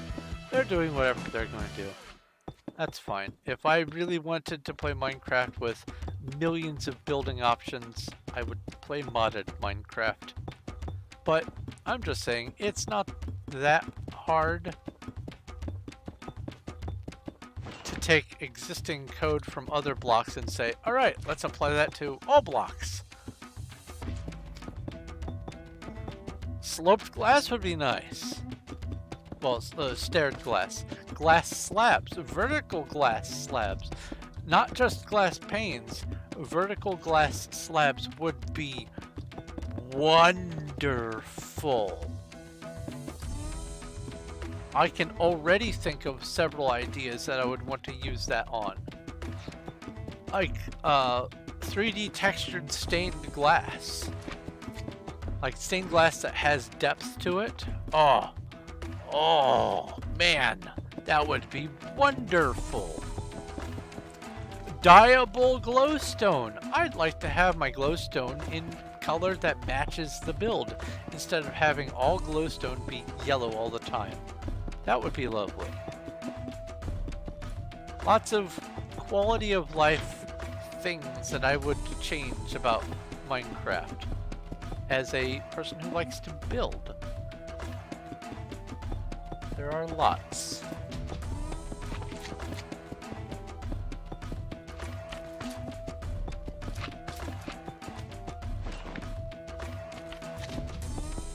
And it's not like they don't recognize that people want to do things. They added bamboo before, but all you could do with bamboo was, you know, make sticks or scaffolding, and that was it. But now, it's a wood type. It's got boats, it's got planks, it's got this and that. You can make bamboo stairs and slabs. So it is possible for them to go, aha, this is a block that people like to use.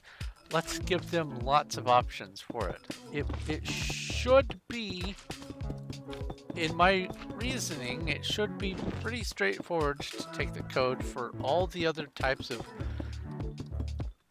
orientable and shape formats and apply it to all the blocks that are whole and used for building.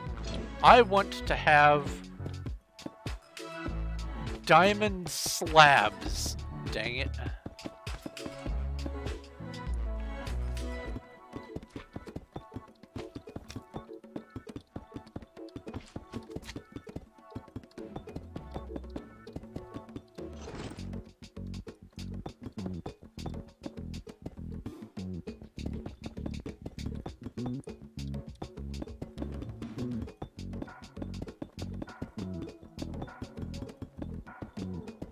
Now there are some blocks that I could see not needing to have, for instance, stairs. It wouldn't make any sense to have slime block stairs or honey block stairs. That makes sense. But it would make sense also to have slime slabs. I'm just saying, give us builders what we want. There are dozens of us. Dozens of us!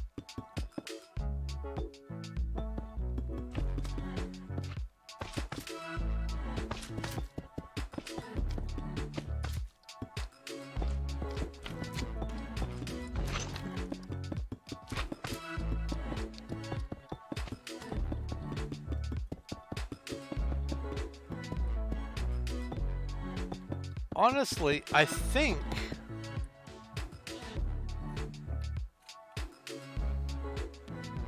Deep Slate is the only block, well, Deep Slate turned into cobbled, I should say, is the only block that even approaches, the amount of building options. Oh. I need to get 2 more shulkers. Got it. That even approaches the variety that, where am I going? That regular stone has. Because with stone, obviously I put the cobblestone first, but we've got cobblestone and then Slayer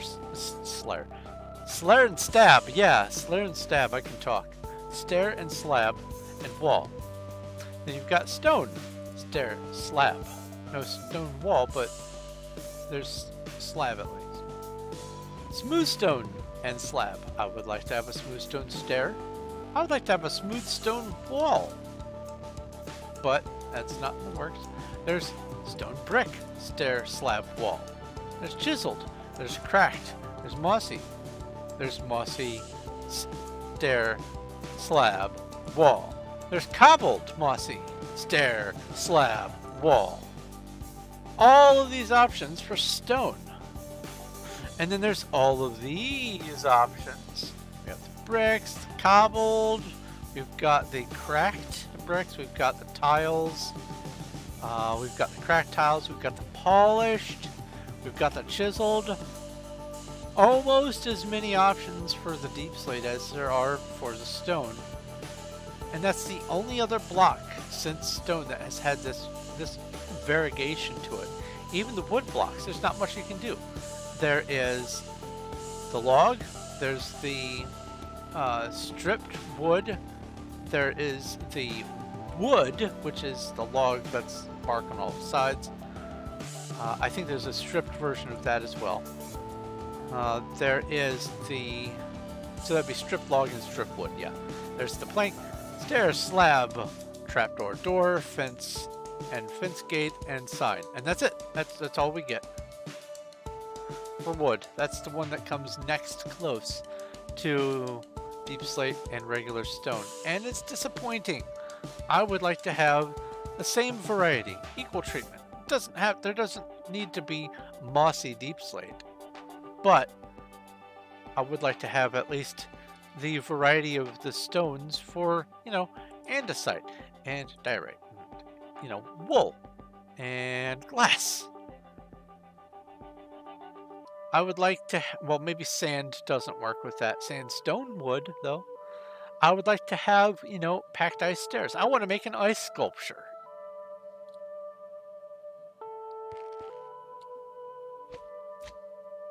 Do I know how to walk a fish? Oh, mixing slab types. Mixing slab types would be heavenly. There's a block that almost does that, and I use it for building sometimes. I don't have one down here. Let's go over here.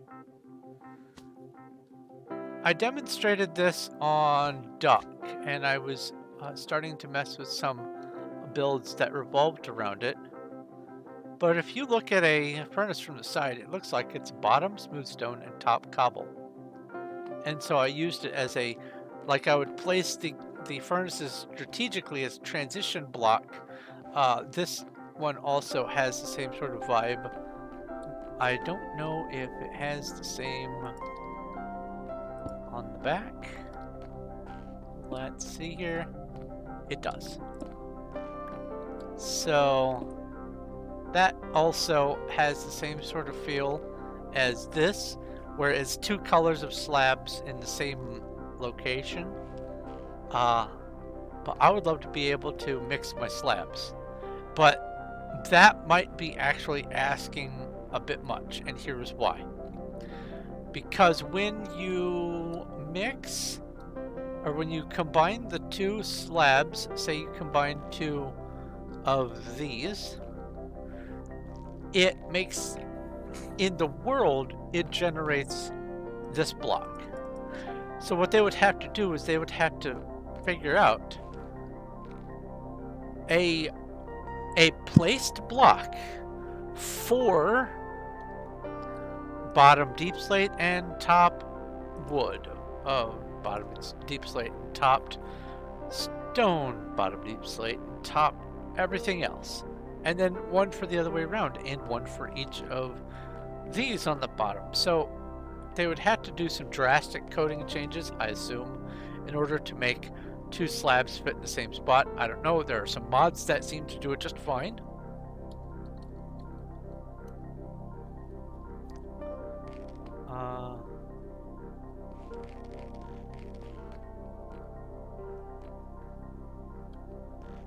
But as far as individual blocks with orientation and stair slab wall fence varieties, I think that it would be not too hard to make that a possibility. Maybe I'm wrong. Maybe they've tried and they said this is too much work. What do I know? And also to respond to the walking of fish, that's easy. You put it in a bucket.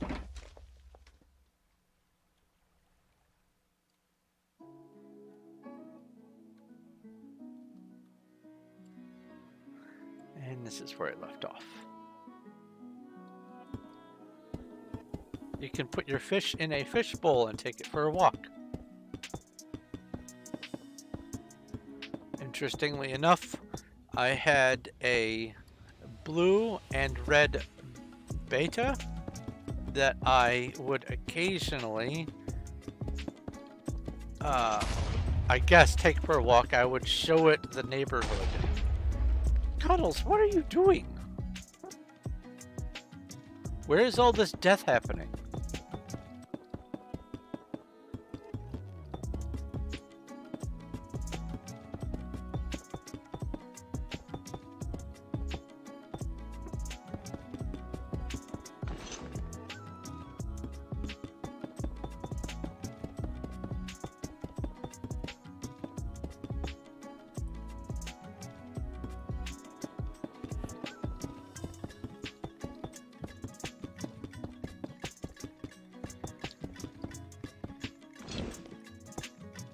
You're above my head. Oh. I see you.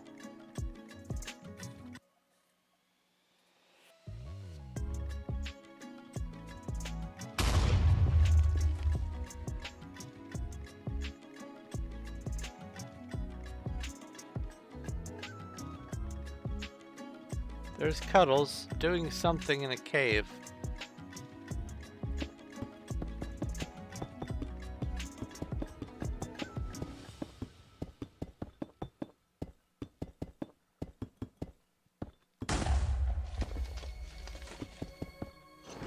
Either she is up there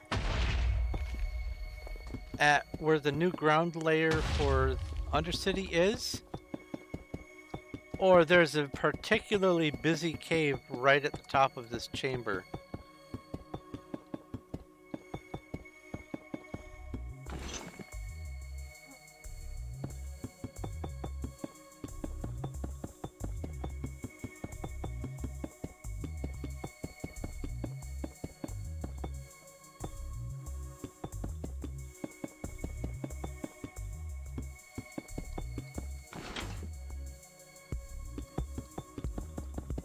Is this for homework, Elijah Coolbear? Because if it is for homework, instead of telling you the answer, I will say, well, do you know what 3 times 1 equals?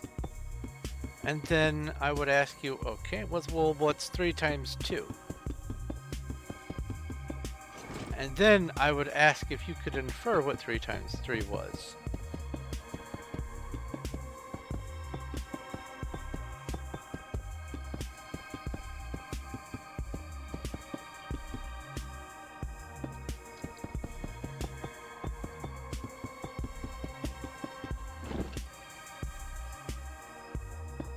Interestingly enough, I enjoy powers of 3.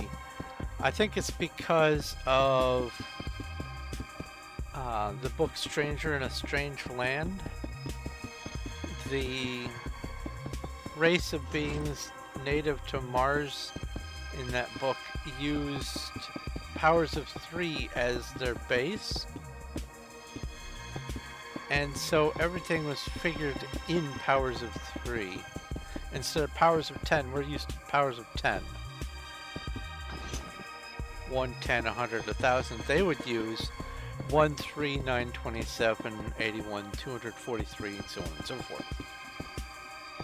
And I think it's neat.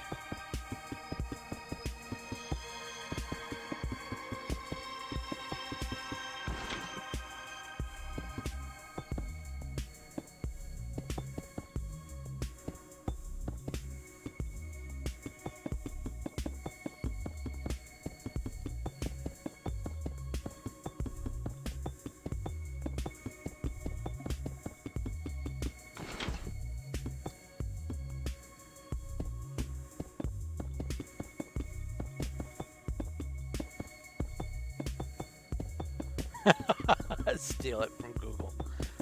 That's funny.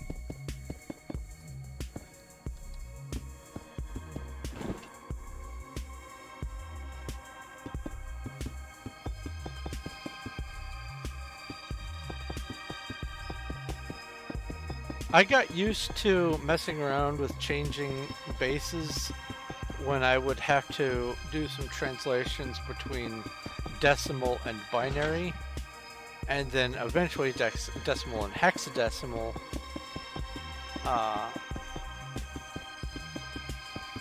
It taught me a lot about how numbers interact.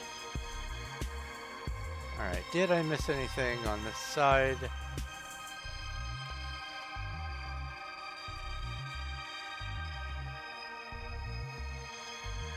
It does not appear that I missed anything.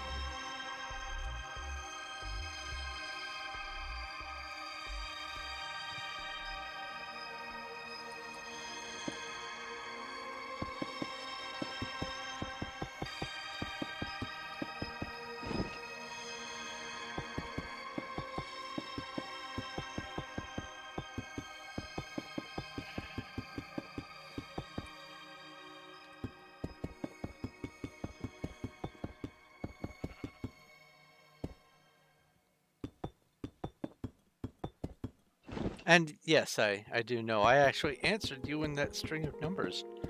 The powers of 3. 1, 3, 9. There's your answer. 27, 81, 243, and so on and so forth.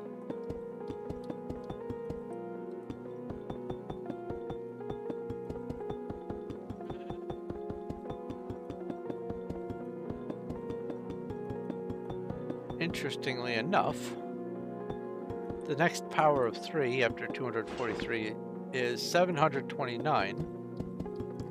But why that's interesting is if you take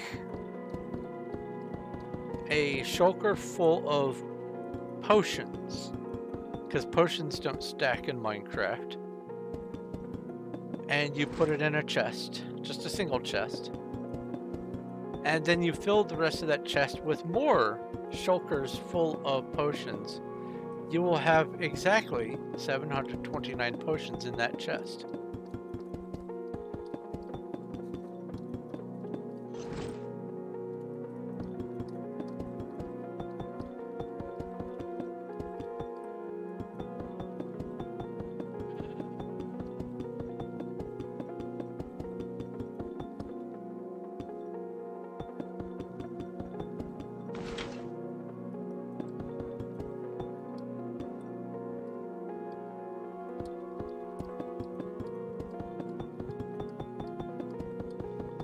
It was actually that realization of 729-ness that made me decide to make sure that I was filling chests with full shulkers of potions.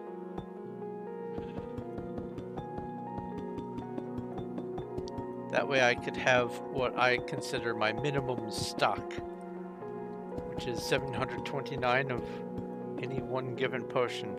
Now, on this server, it doesn't matter because there's not going to be tons of people asking for potions. As a matter of fact, the auction house went from having usually 3 or 4 pages worth of stuff to having a row. We have a row.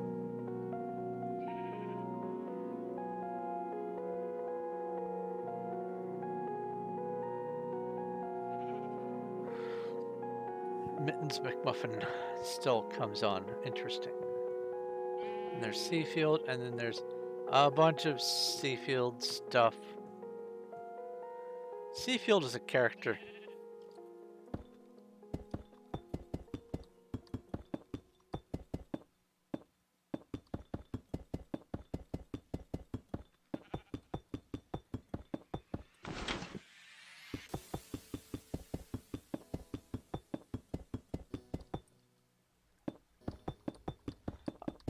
What they tend to do, or tended to do anyway, was, oops, whether this was deliberate or not, I'm not sure, but they would put their claim right next to the side of someone else's claim where that player had a door, so that it would make the door useless, and it would also make it so that player could not expand in that direction. But then they would build this very rudimentary design structure. We're talking squares or rectangles only, and then decorate it with the most gaudy assortment of colors that you could think of. And they did this everywhere they went.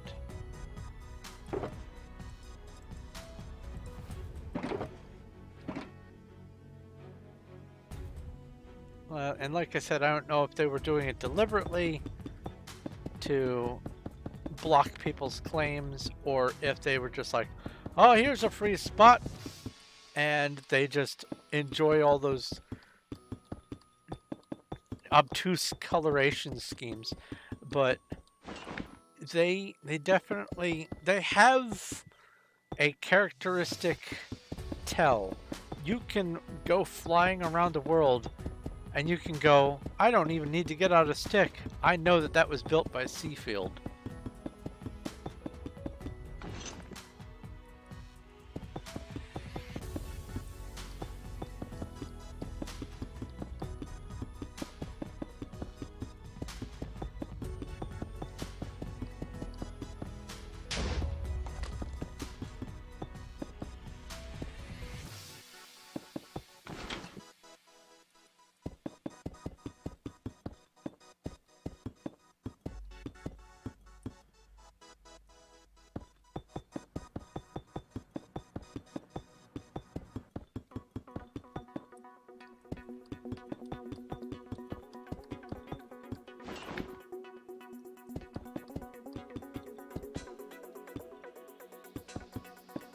I bet someone else could make whatever the sound is.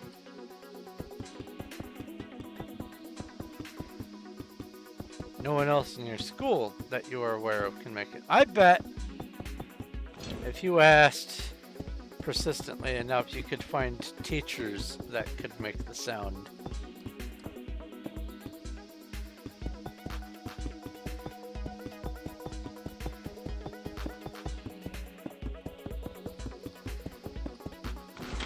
And if not, then maybe you stand a chance of being able to put that unique talent on a show, like for instance, the whole America's Got Talent or whatever. Although they're more inclined to listen to music or watch juggling performers. But if you could build a routine around this weird noise that you can make, then I am sure that there's an audience for it.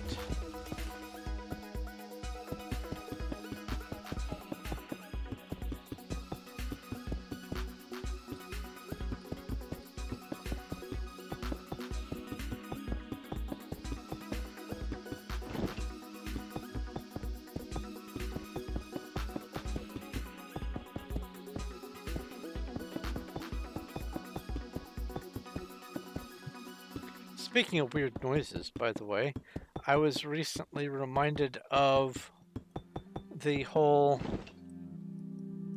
creation of the predator sound from like Aliens versus Predators. Those predators. I was reminded of that voice actor suffering from what he called blood throat. And that's what made him decide to have a nice quiet clicking sound. Blood throat is the reason why we have such a terrifying clicking sound coming from Predator.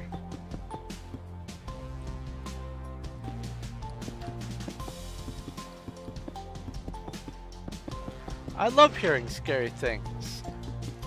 I am a horror author.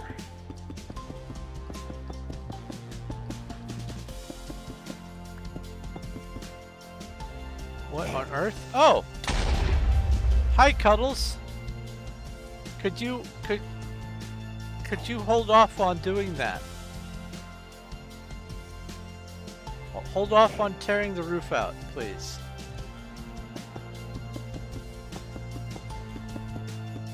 Wait until the water's in place. Pretty please. And thank you.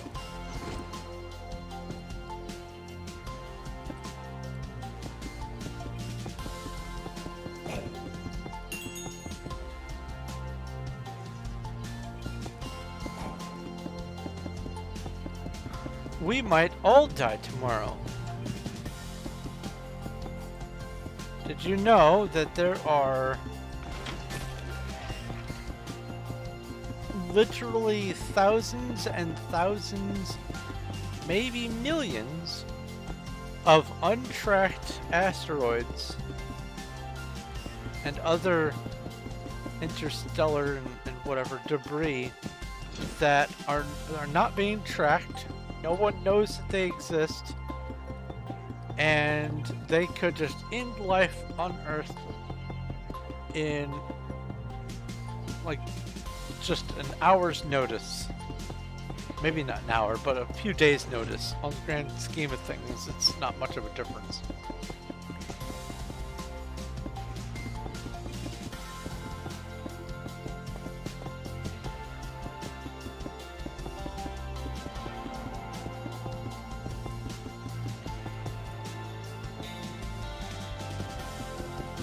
I do ask. I am intrigued. Maybe it's because you are returning to class, and in order to get out of returning to class, you are going to stow away on a skydiving plane. And right at the last second, you're going to try to jump without a parachute and land in a single pool of water.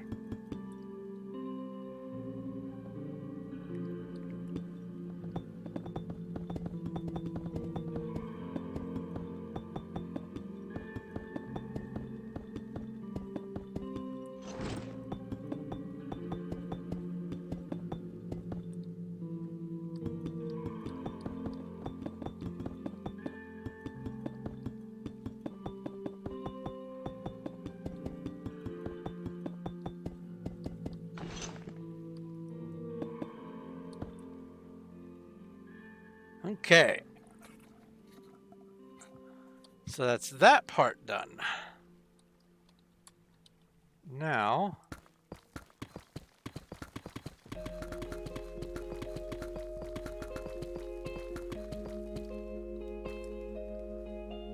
to put the water in.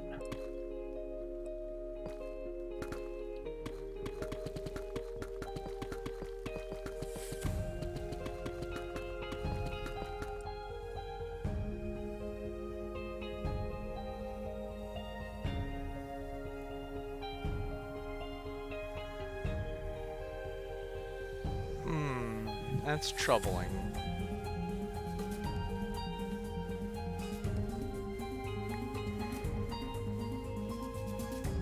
If I put this here. Ah.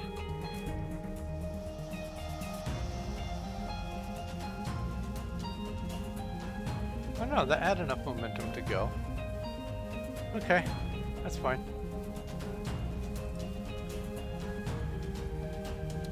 Bucket.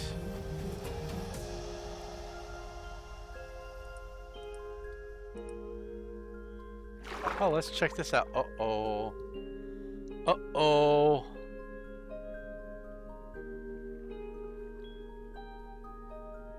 So my plan won't work.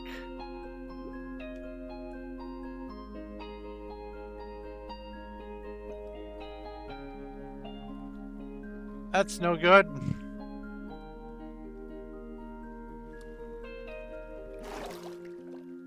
So the kelp plan won't work. Kelp will grow into partial water and turn it into a source block. And during the time that it took me to do this, this whole side, that air pocket that was above, is now gone. Oh well. Now I know. That just means I'm gonna have to make the air pocket go up by 1 again. That's fine.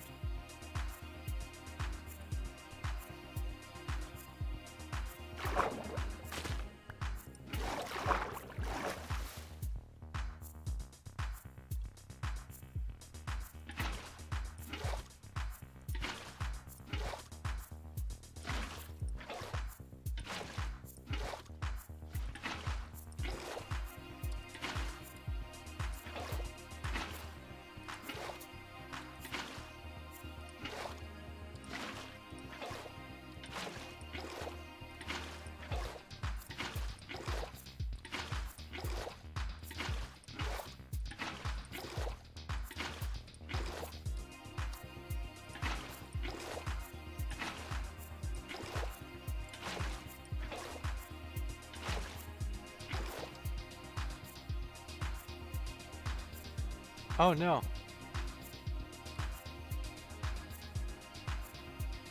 That's not what I wanted to do.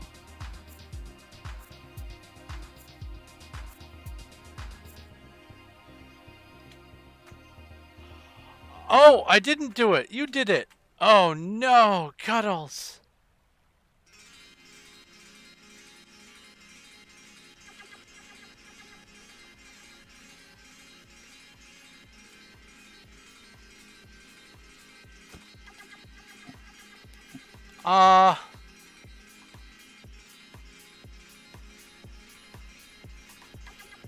I hope it's not too much to ask that you fix this. I'm going to start putting water back here. Good luck.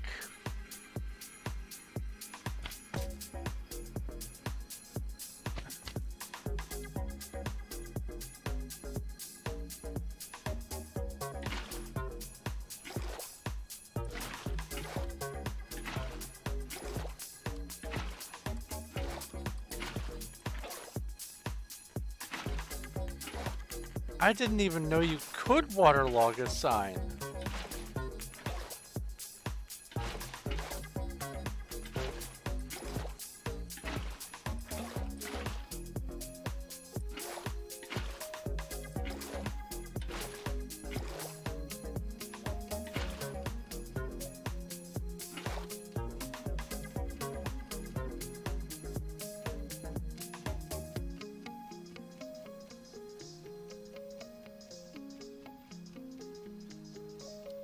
Well, that was a word salad.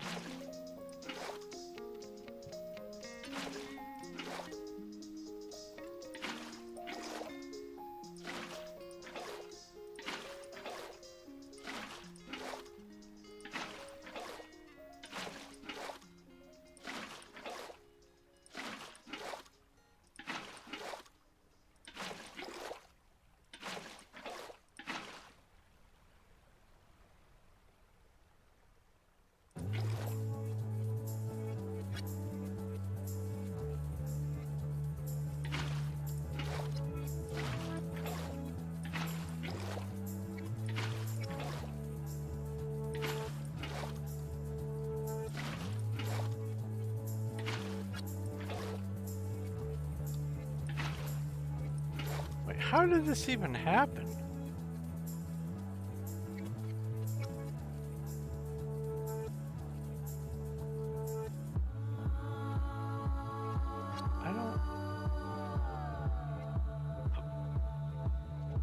I don't get... Oh... Well, no. No, I don't know how this happened. Weird.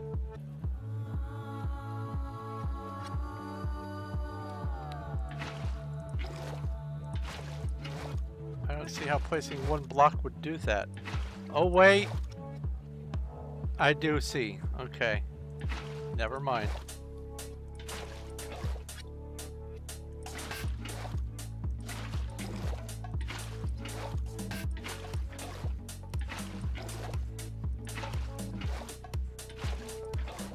It's the same principle as if I were to put a block of water right here, it would make a 2x2, and that would make the next one be a 2x2, and so on and so forth. It would propagate in all directions.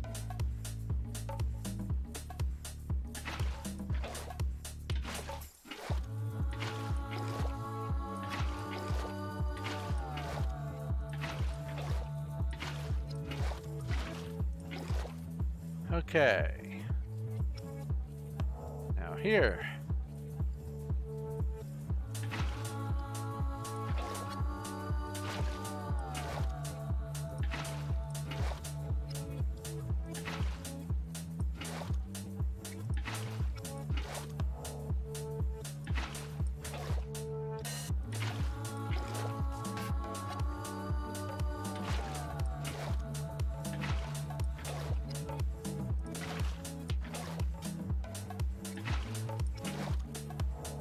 But now I know to be extra cautious with placing the water, so as not to put it inside the sign, because that is a terrifying prospect.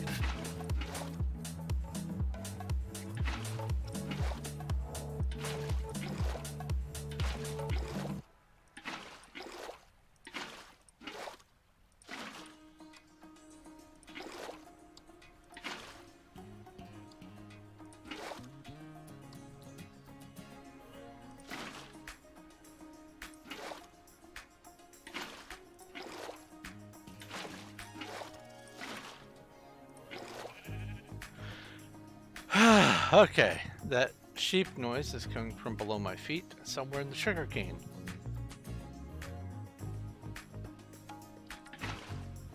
Oops.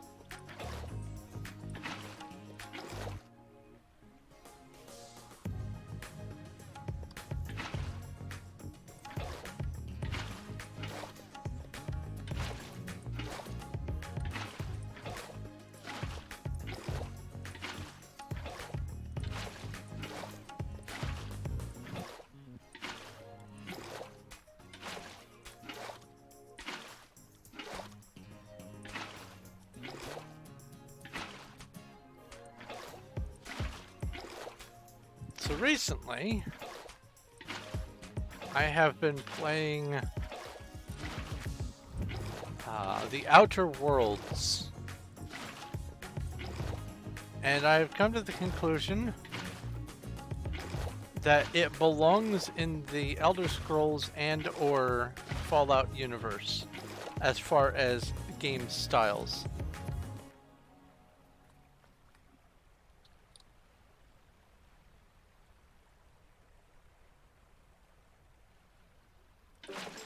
Tackling you, huh? So, like what? Football tackling?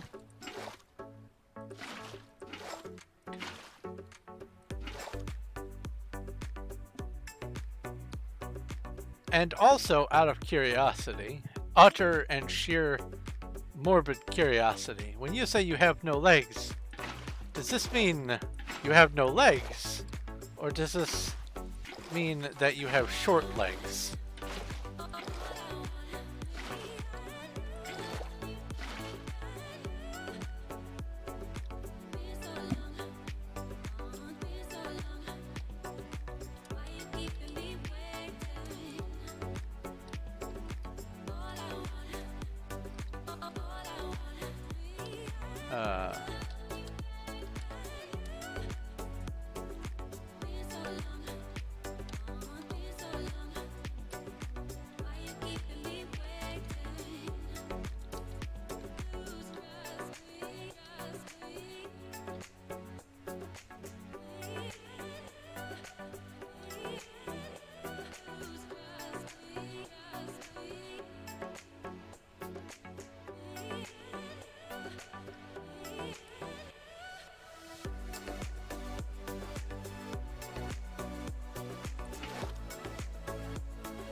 Oh, need the new player copy pasta? Oh, I do need the new player copy pasta. I don't really pay that close attention to when new players join, sadly. While I'm streaming, let's hide this. What's their name?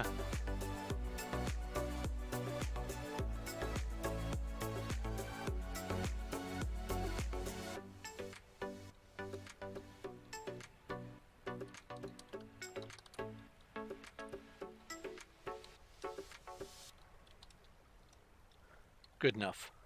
It's got some other stuff after Jake's Master, but whatever.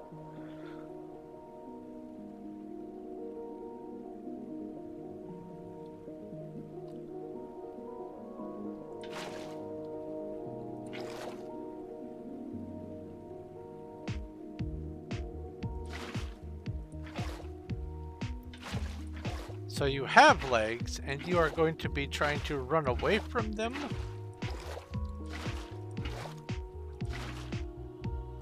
Why is the water...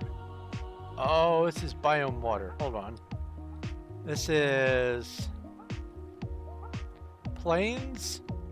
Meadow. That's hilarious.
Well, I wish you the best of luck with your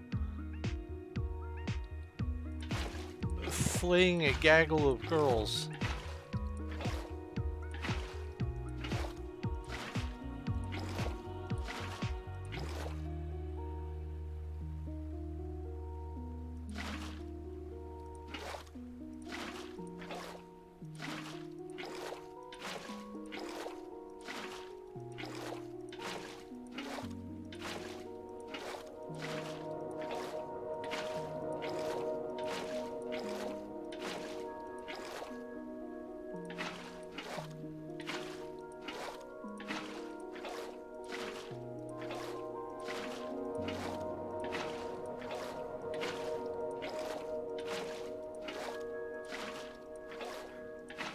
The main reason why I want to tackle the ceiling after putting the water in is so that as we're digging the stuff up there, we don't have to worry about gathering the resources at full. This can just gather them into the hoppers over here. And it's not like the stone can be turned to compost anyway.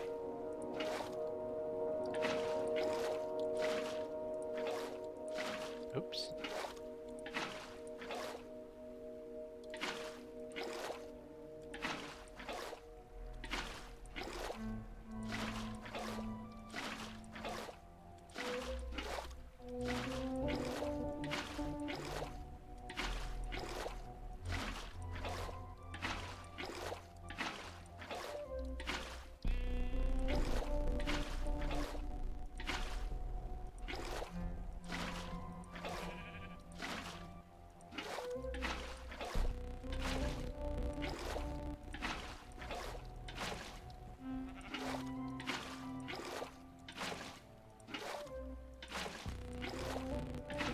there's that. Okay, now over here.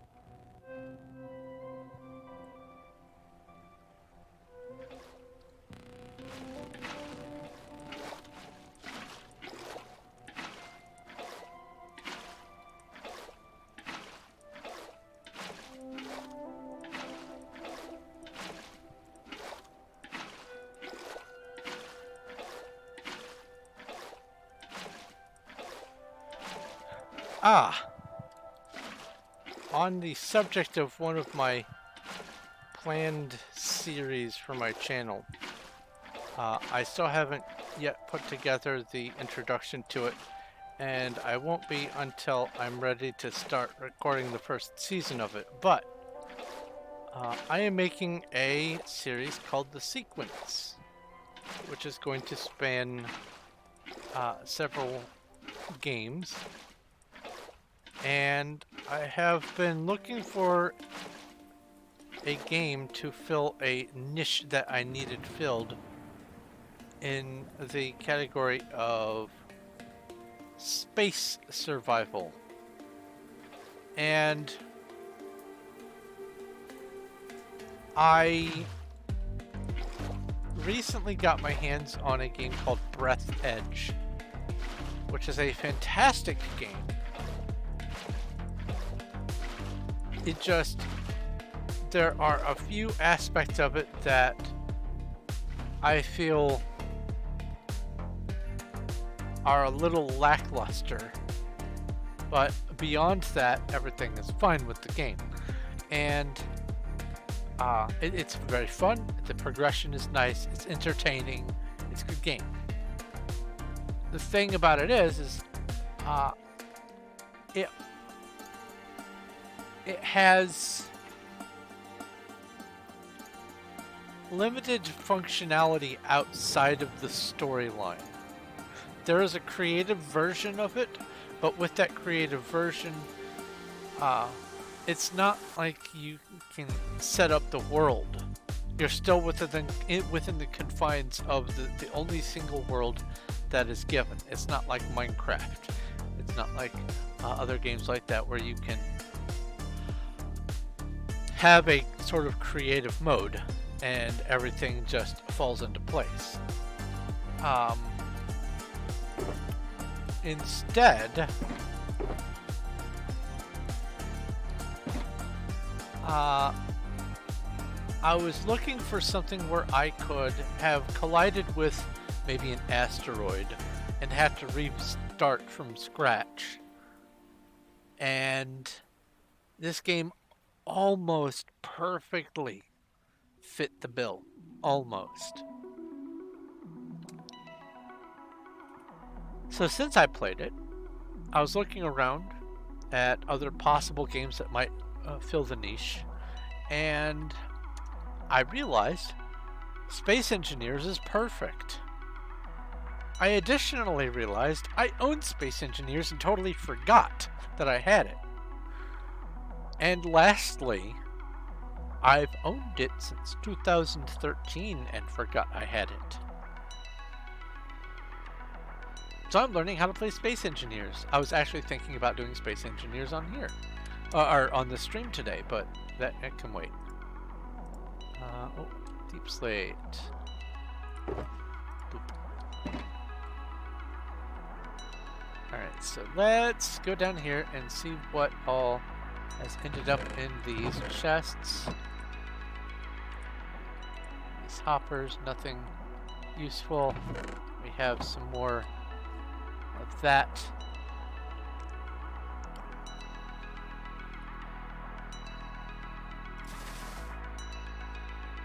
No glowberries from there. Okay.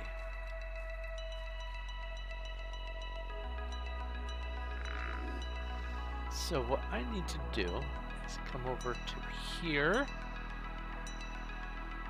and go up by 1, 2, 3. Okay. So you've already preset this.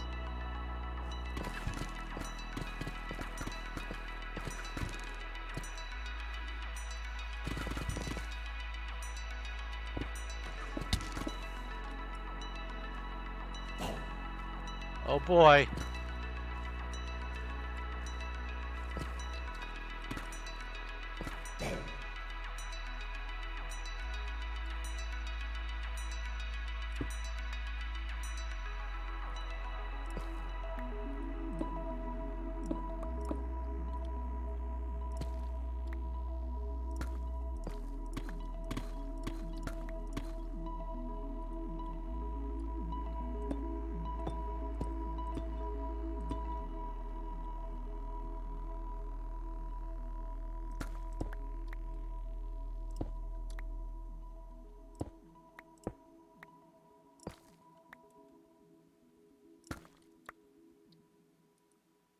Yes, you can take the rest of the roof off now. Yes, please. Thank you.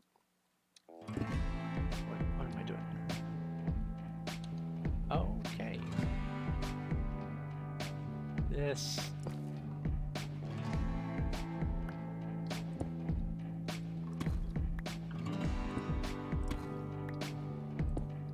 Like that. That'll work.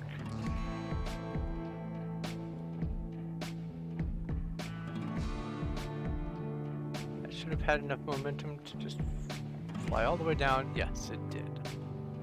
Awesome.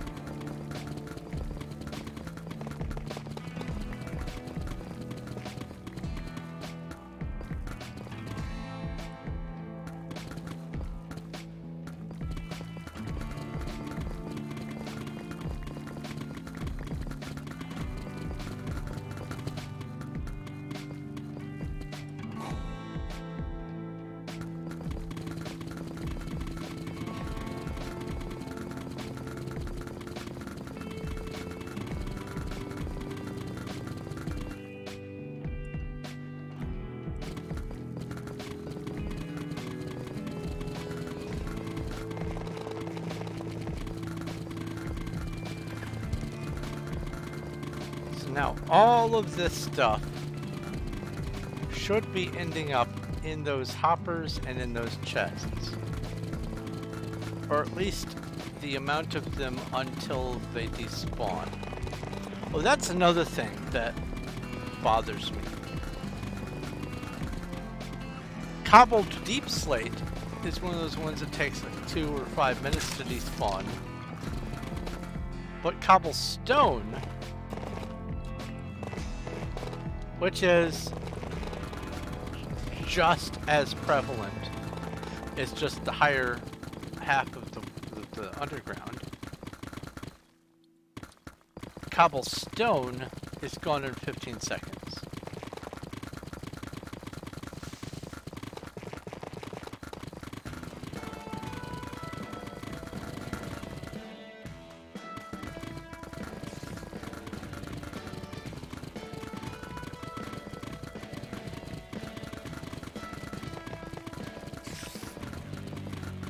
I don't understand why.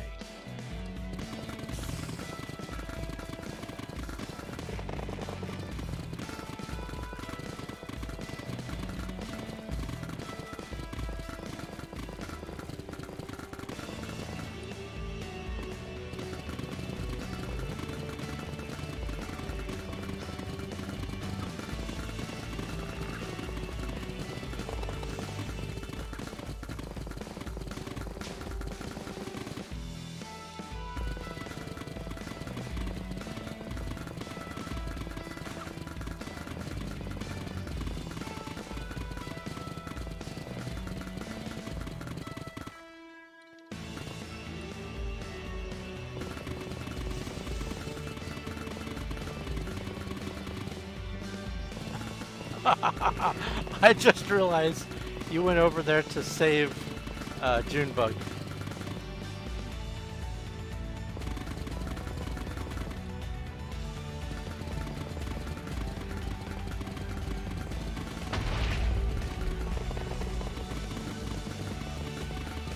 Oh no!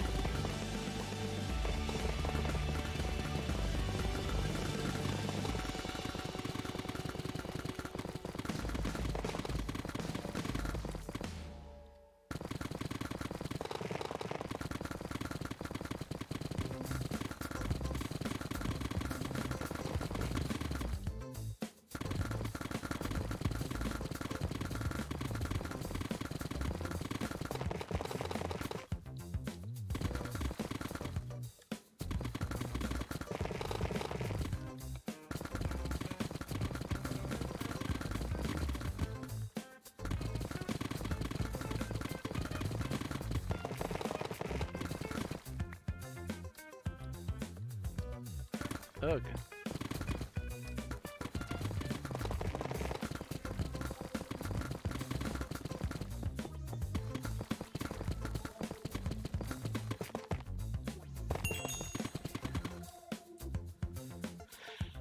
Alright, what do we have over here? A Skelly Man. Goodbye, Skelly Man. What else? Anything else? No. Alright, let's fill this in.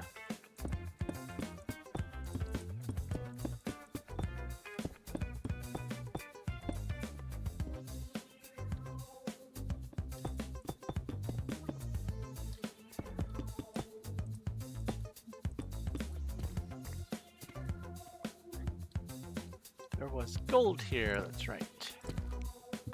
Go ahead and get the gold.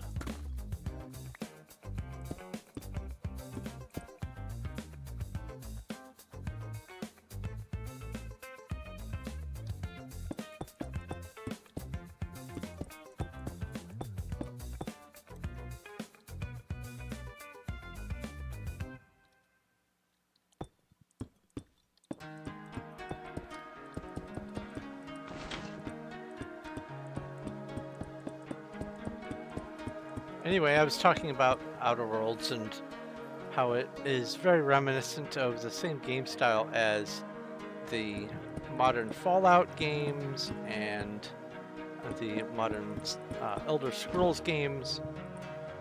Not necessarily Elder Scrolls Online, but still similar enough. And it uses the same sort of feel of the skill checks that you would find in definitely Fallout 3 and Fallout New Vegas and all that. And probably a little bit Fallout 4, but not as much. Fallout 4 kind of falls short on the skill check department.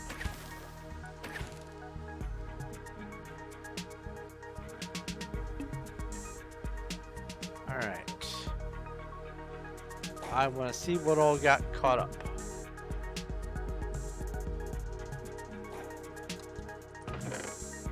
Look at all that.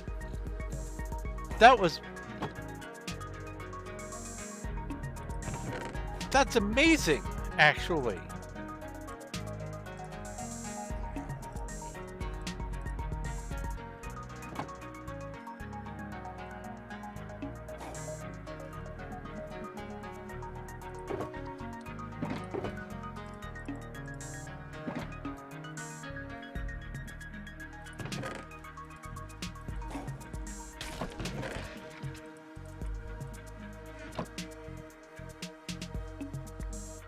That was a way better yield than I was anticipating.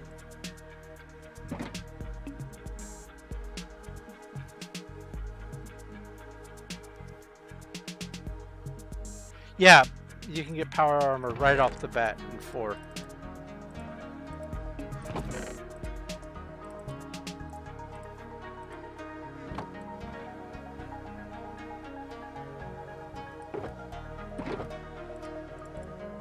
If you know where to get it, that is.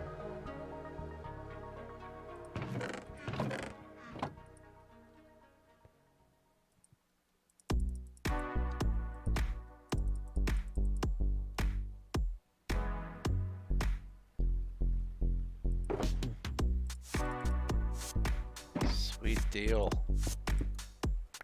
Let's go back and overflow. Let's see here. Cobbled deep slate that can put in storage. All right.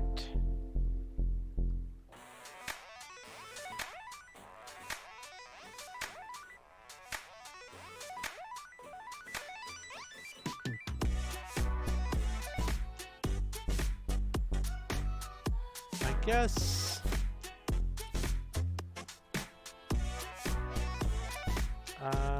27. I can just go ahead and do this. So now, as long as I'm sure, let's see here, PV 30. flash this on my face. See if there's any holes or ores that need to be gathered.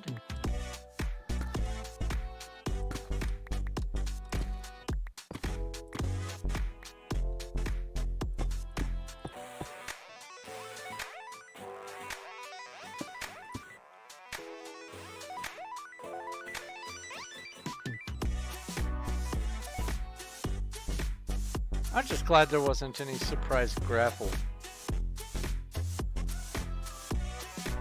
I see no holes and no more ores.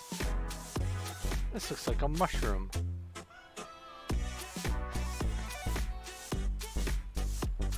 It's a dancing mushroom. Mushroom dance. Mushroom dance. Whatever does it mean?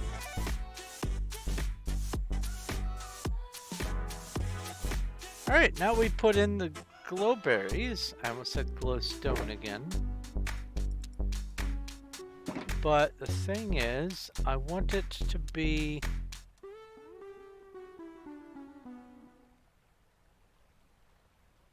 Oh, you know what? If I bring this out flush with this, then I could have the glowberries all the way up to this edge. And anything we harvest would just fall straight down the wall.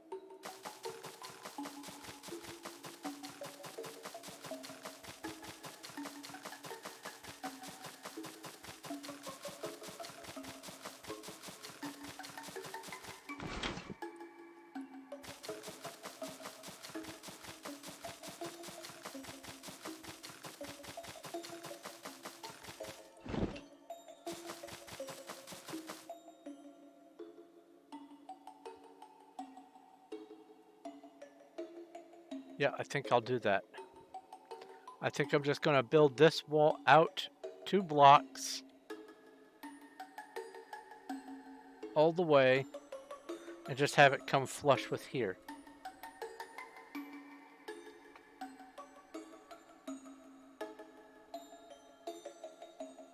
So here is the hope. The reason why I've done all this, oh man, this has been a 3-hour project so far, neat. The reason why this has been put into action is usually by the time we're done harvesting, we don't stop and pick up all the glowberries that fall. We only pick up maybe about an inventory's worth from back here. The last 2 minutes worth. And seeing how much of that the ores and the stone and all that actually made it into there, it makes me feel so much better about not wasting all of the glowberries, being able to turn them into more bone meal and bone blocks. I'm very happy with this. This is a good thing.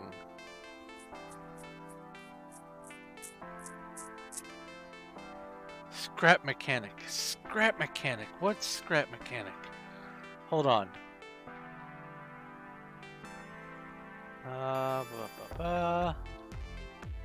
Store is... That sounds so familiar. Scrap mechanic. It says on wish list. I gotta pause the video so it doesn't play music. And then I will mute.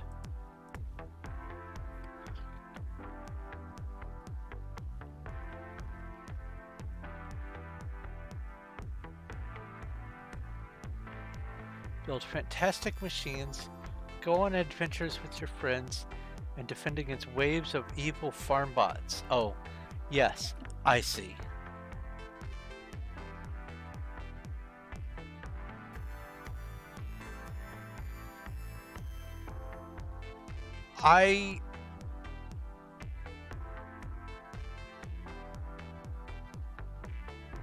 I am not a fan of enforced tower defense.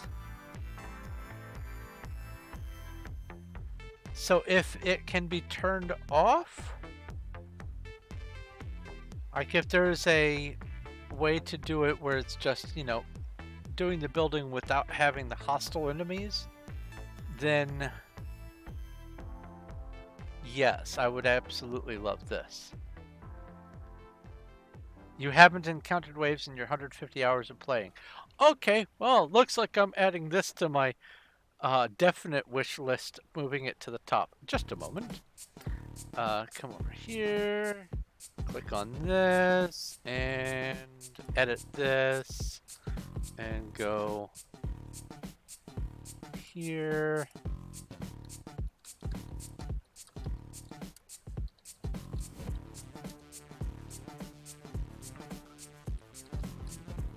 See, I've got my birthday and Christmas both coming up, and I like to get myself things from my Steam wish list when I feel like I have the freedom to do so. But the problem is my Steam wish list, I'm using it also as a sort of the watch list, because in Steam the watch list doesn't do what I would like for it to do. And so I put things on my wish list so I can keep track of them, but I don't put them at the top, and now it's gotten so enormous. I have 528 items on my wish list. And probably only about 50 or 60 of them are ones that I actually really want to play. The rest are things that I'm just looking at. And so, as a matter of fact, I probably should spend some time going through and trimming the fat off, because there's stuff that has, by now, it is no longer needing to be on my wish list. But anyway, I've had people get me things on my wish list, and I'm like, oh, thanks. I didn't actually want that. I was just watching it. But I know the ones that I really want, and I have a list going over on my Discord of things that I'm really wanting to get this Steam Winter Sale season. And now Scrap Mechanics is on there. I have Scrap Mechanics, Astro Colony, The Planet Crafter, and the Mechanist DLC for Chronicon, because Chronicon's one of my favoritist games in the world, and I have realized that I need to get the Mechanist DLC. Let me go get another shulker or two of glowberries.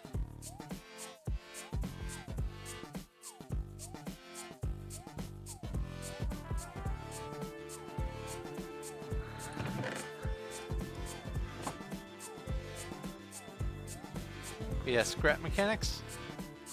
If you're telling me that it isn't in a constant inundation of foes, then abso-toodalutely.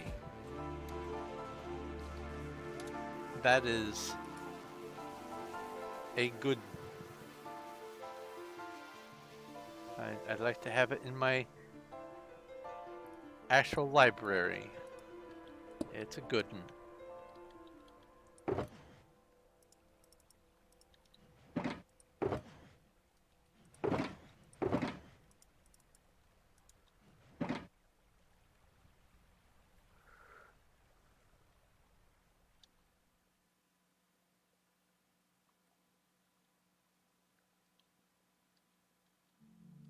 All right.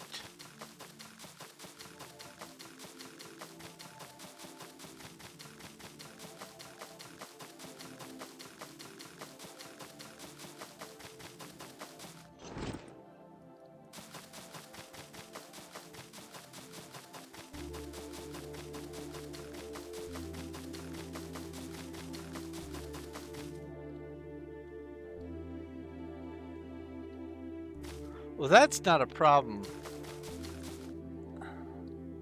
I have grown tired of tower defense insertions in games. Like, The Adventures of Van Helsing. Fantastic. fantastic loot hack and slash dungeon crawler games. All that franchise, wonderful. But there are some points in all of the games where they have these bizarre enforced tower defense, and I hate them. I used to enjoy tower defense a long time ago. Back when, you know, it was just the game called Tower Defense and that period of time. But if I'm playing a dungeon hack and slash and I have to interrupt it with defending my tower and my build and all that kind of stuff, that's no fun for me. Like 7 Days to Die is a great example. They have the Blood Moon. And I turn that off. Because I don't mind having the zombies wandering around. I don't mind the zombies inside the buildings. I do not enjoy the panicky tower defense kind of, oh no, all of my hard work is going to get destroyed if I don't stay keen for the next 4 hours.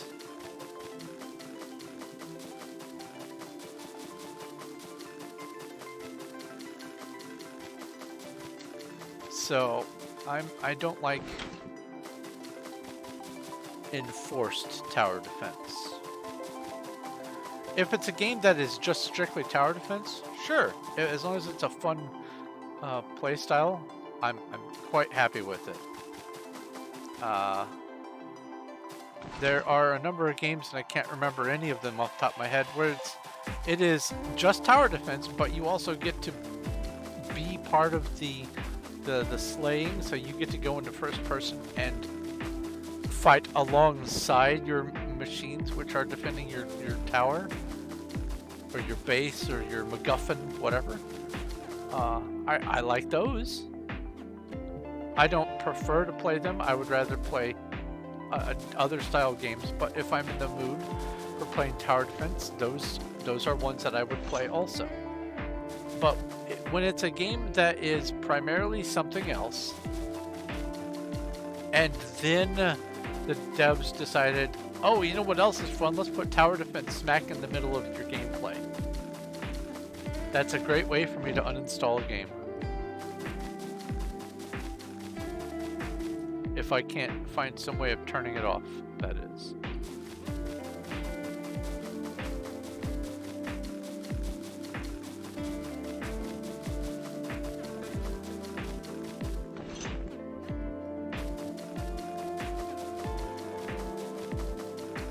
But, like I said, because you can turn off the Blood Moons on 7 Days to Die, the rest of the game is fantastic. Well, I mean, they've made some more changes recently that have made it even more frustrating.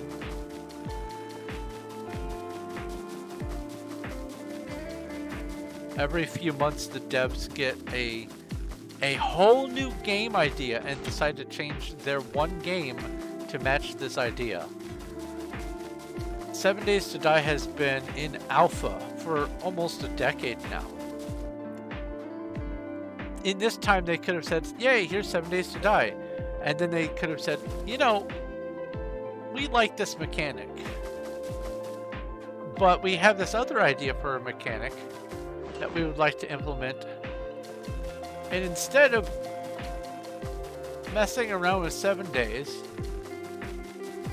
they could make a new game instead based around vampires or werewolves or witches or something else entirely different from the zombies,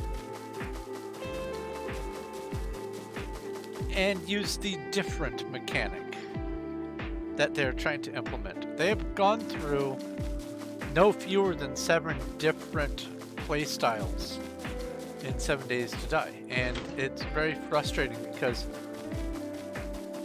you get used to a certain method, and then all of a sudden they go, psych! This thing that's been implemented for 2 years, we're going to just completely wipe it off the board.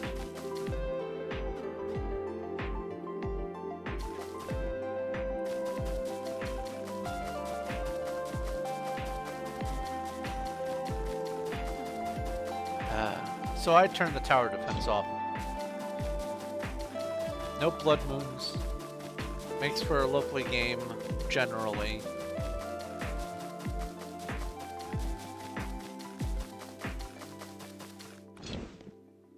It's definitely not the game that I spent money on. When I first bought the game, I was one of the early backers. And I will say that the game is better than what it was before. It is better. But it is not better than maybe 2 or 3, let's call them patches ago.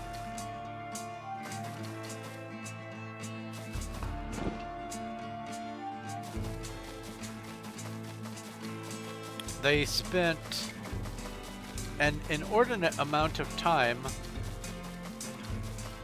making a new animated and sounded splash screen for the beginning of the game for their fun pimps. And all that time, effort, and money could have been spent on, I don't know, fixing problems. Now it's probably a case of, I don't feel like doing this, but I could do this right now. Sure.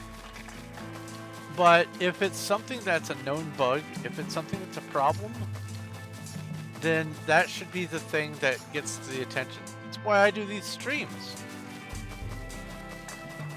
I was like, oh man, I'm dreading doing this task. So that's how I knew which task needed to be done, because it's the one that I'm dreading. Do the one that you don't want to do. That way it's just done, and then everything else is stuff you do want to do. Not Mr. Merlin always seems to arrive here first. Oh, select wild. Let's get my daily nonsense. The reason why that wasn't 7,000 something is because I have I had to have it off while I was playing Space Engineers.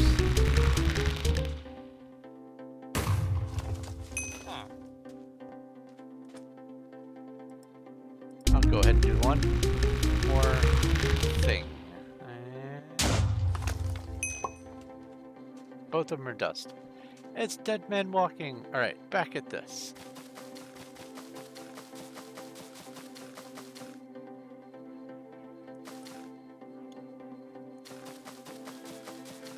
What'd that say? You're already connected to the server. That's funny that it does that nonsense.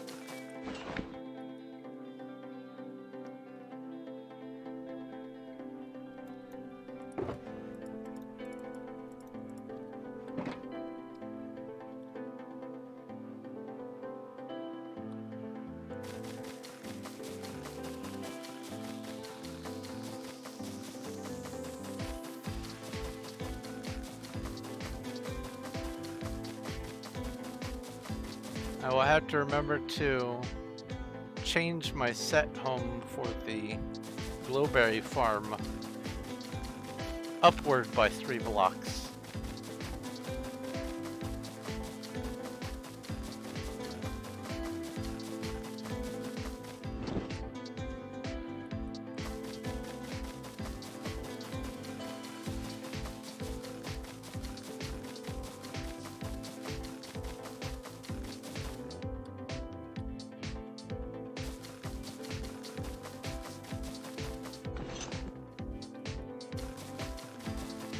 So I've been thinking about what's going to go in the empty spaces, because above our heads, the space for Undercity is going to get just entirely hollowed out. And the result of this is I'll be able to get a much better perspective of the build as I'm building it, to make sure at a glance I'm doing things the way they need to be, things are in the right spot, that sort of thing. But once it's done, there's going to be all this empty, just hollow space. And I've been thinking of different things to do with that space. And one of the things is we've got lots of spawners, lots of them. And wouldn't be too hard to, oh, I don't know, turn some of those hollow spaces into mob spawning areas so that we can have little grinders here at Undercity. Have all the amenities of spawn.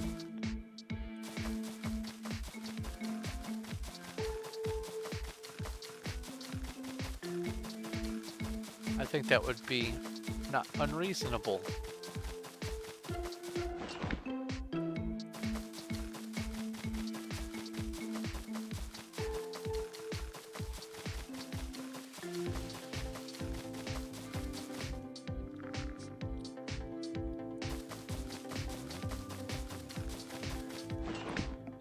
Ouch.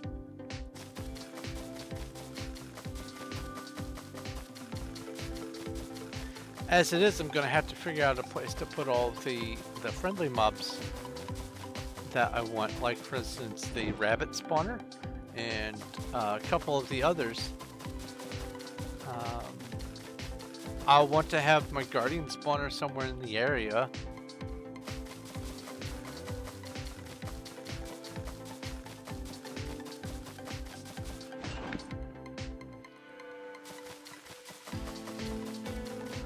So, the void spaces sound like, to me, a perfect idea for a lot of those.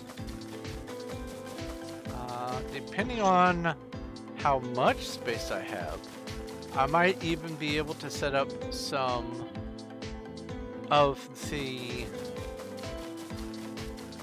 things that I need for, like, for instance, the basalt farm and the oak log farm. I do need to experiment to see if the mechanics for, say, the birch tree are going to work with the oak log farm. If they are, then I'm going to be just so happy. Because I seem to recall that now birch trees can grow right next to birch trees. And if that's the case, then now birch is no longer the hardest log to get once I set the automation in place.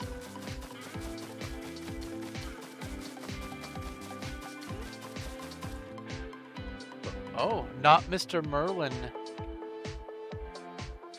Must be doing the candy server now.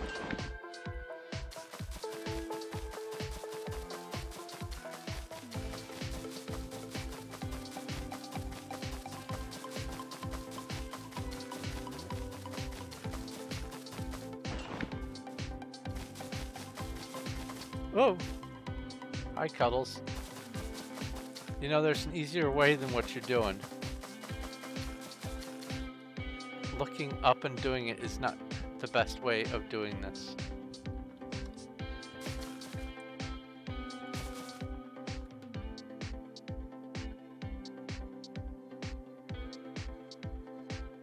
Wild is, you could say it's a ghost town. And in fact, you did say it's a ghost town, but it's not so much a ghost town as this is just a medium-sized server. And a medium-sized server, the most you're going to see on any normal SMP, not the popular ones, but the normal, heal. The normal ones is, you know, about 5 to 10 players. Max, usually closer to 5. The only reason why there's only 3 of us on right now is because it just restarted. Others are probably going to be joining soonish, but not a lot of them. See, there are 2 major groups. Here, I'll let you do the rest of the glowberries. There are two major groups of players on public servers. And they are vastly different in their methods. One is what I call residents. They're here for good. I'm a resident of Wild. This is my home. And then the other group is, I either call them squatters or transients or whatever. They go where all the scraps are. They go because they can't manage on their own for whatever reason. They're either they wish to have the company or they need the help or whatever. They go where all the hubbub is. Those people aren't the actual population of the server. And so we who remain are the actual server population, and everyone who's migrated on to Candy, they're going to migrate on to whatever's next. There might be a leftover population on Candy once that migration happens, and those are the actual residents. If you want to see, now I'm not going to advertise another server, so I'm going to have to do this very carefully. If you want to see what a real large server is like, Performium, for instance, is not a large network. At most, there's like 300 or 400 players. You look for the servers that have thousands of players on them all the time.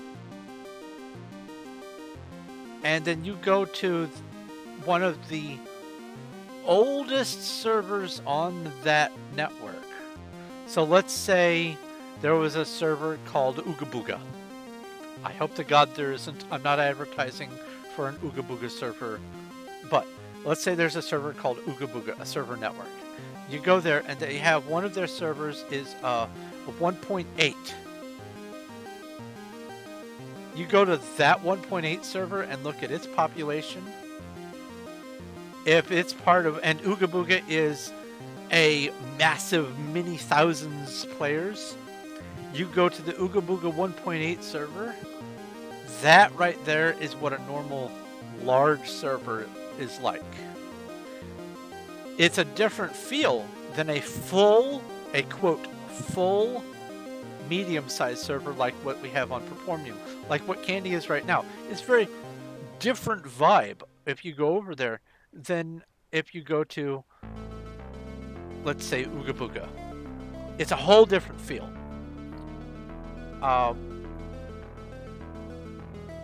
But for medium and small servers, the residents are a different kind of thing.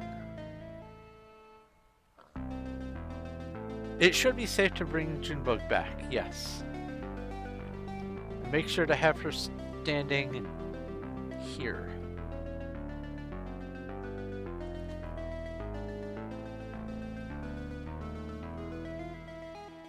That way she doesn't accidentally pick up items.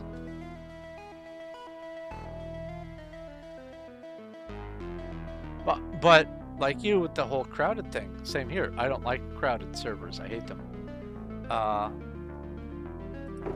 It is a better place for me here on Wild than it was before the changeover happened to Candy.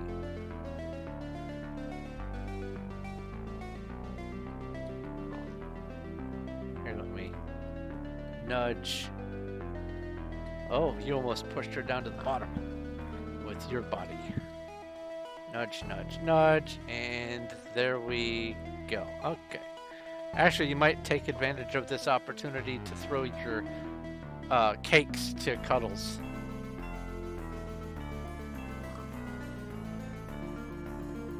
And anything else you've managed to pick up.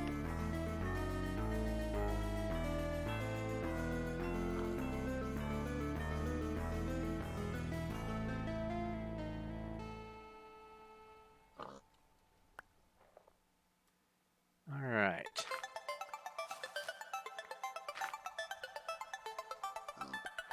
So that's that facet of this task done. Put the cobbled deep slate in here. The next thing I want to do with this, instead of starting on the copper aging area, because this is already 3.5 hours into the stream, I might as well, if I'm going to be putting in this wall, I might as well just go ahead and do it now. So, maybe 27. Let's get these back out. And I'll only bring it down to here, so I can just do this.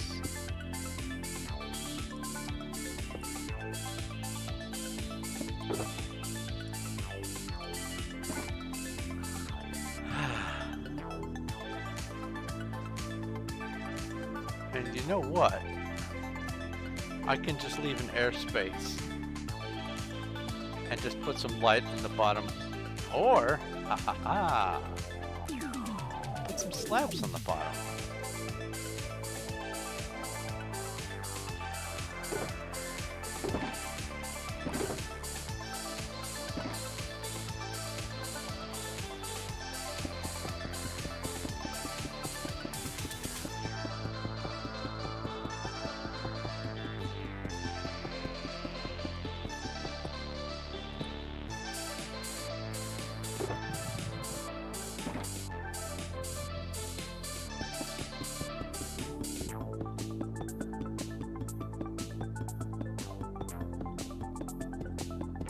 That way nothing's gonna spawn in here.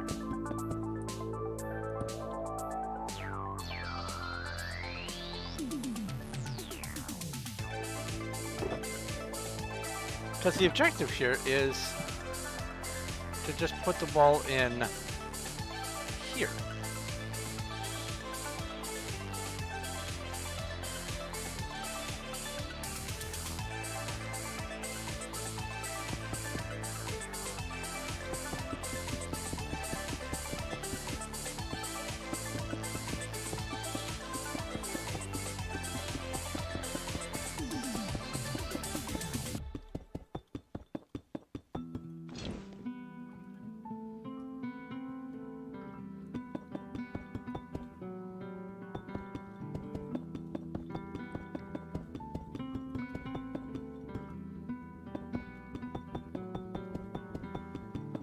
One good thing that has come from me playing the Outer Worlds last half week or so is it has 100% scratched that I want to play Fallout itch that I've been having.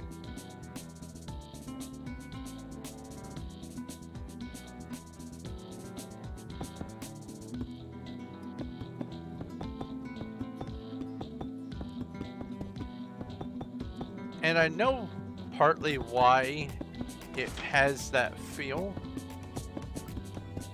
It's because Obsidian were the people who worked on both New Vegas and on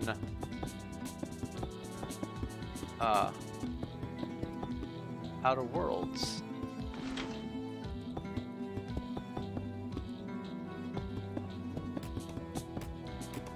So those multiple option skill checks and the off-the-wall character interactions and the twists,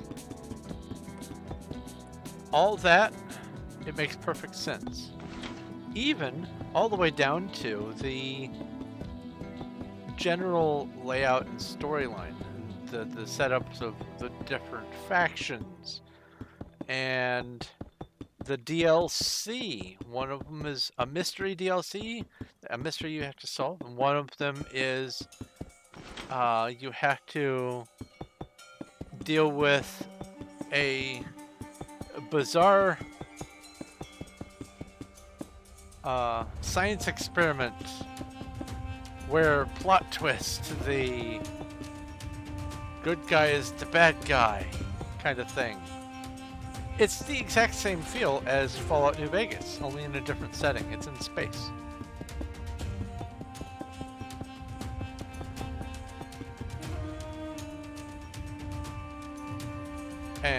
and I love it. It absolutely scratched that itch.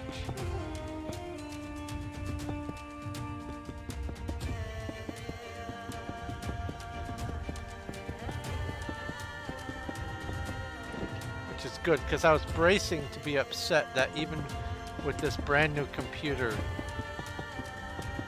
I would have to deal with the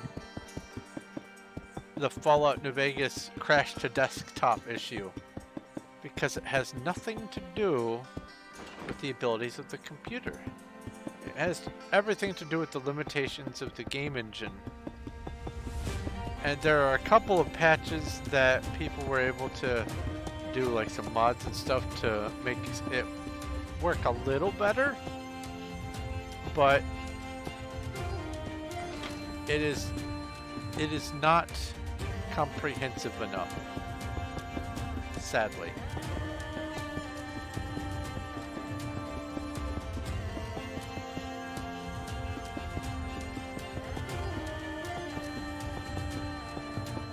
I had no problems whatsoever with Outer Worlds, though.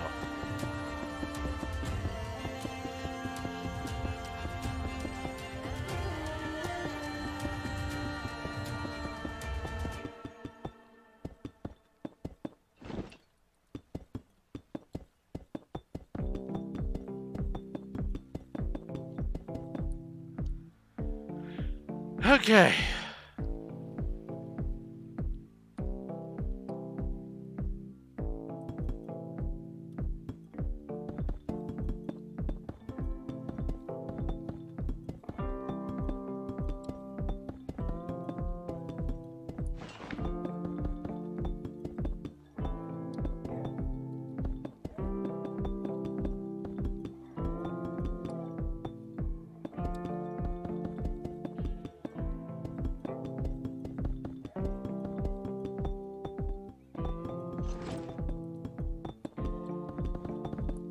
Hi, Cuddles. Here, I'll finish this row. You start at this end.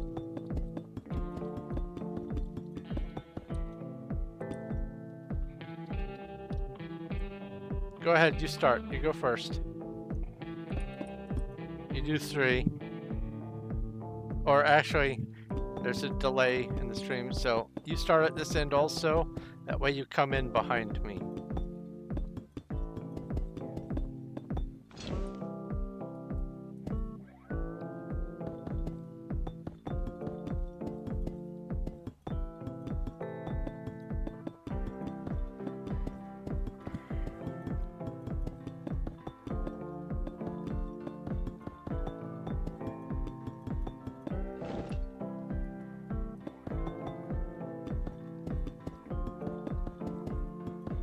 There is a developer that is, actually it's a couple of developers that are putting Morrowind and Oblivion as the entire game as mods in Skyrim. It's Skywind and Skyblivion. And I am chomping at the bit to have a character that is just all of the things.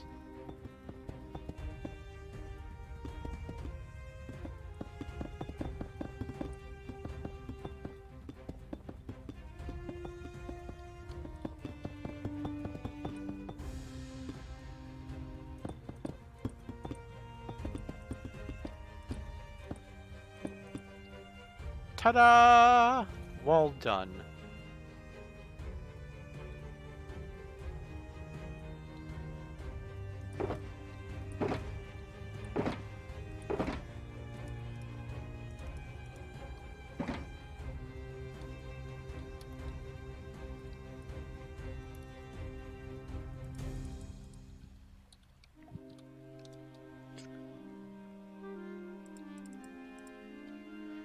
Go ahead and put this in here.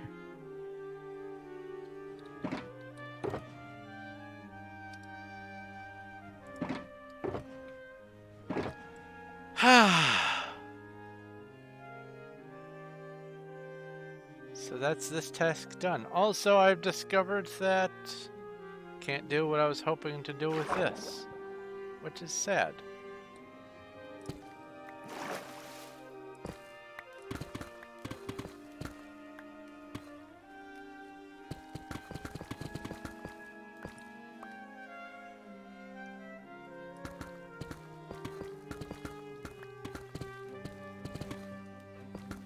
So I'm just going to make the air pocket up above.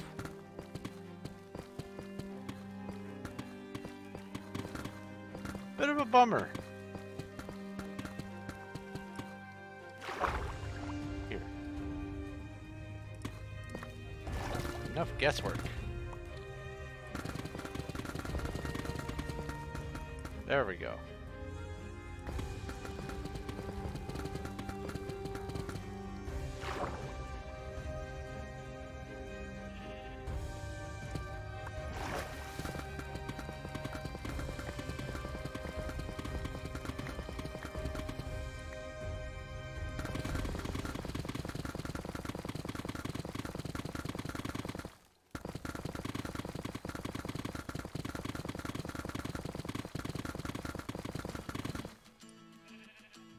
Okay.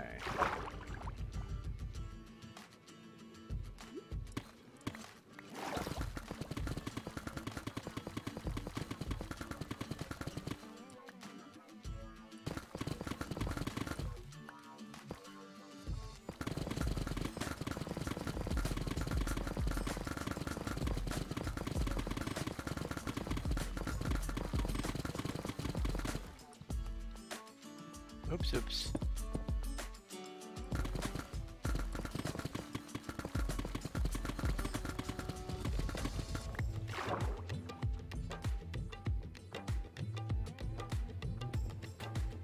The reason I'm doing this, by the way, in case it wasn't clear, is it's a lot easier to see where the kelp is if your head is out of the water. And since everything floats to the top, it's a lot easier to manage everything as well.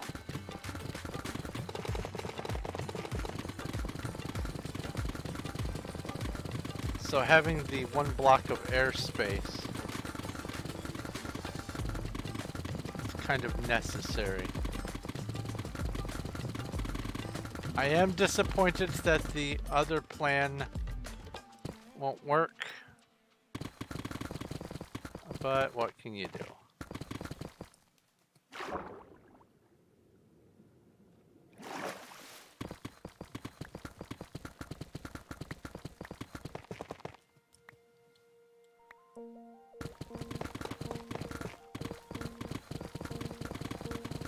Yeah, and also it is a large tank. We need to be able to breathe. Even with respiration 3 on our helmets, it's a choking hazard.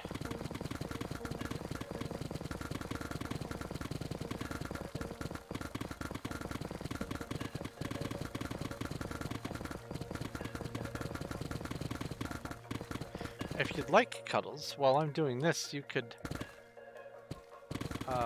come in and patch the ceiling, the new ceiling holes in this chamber.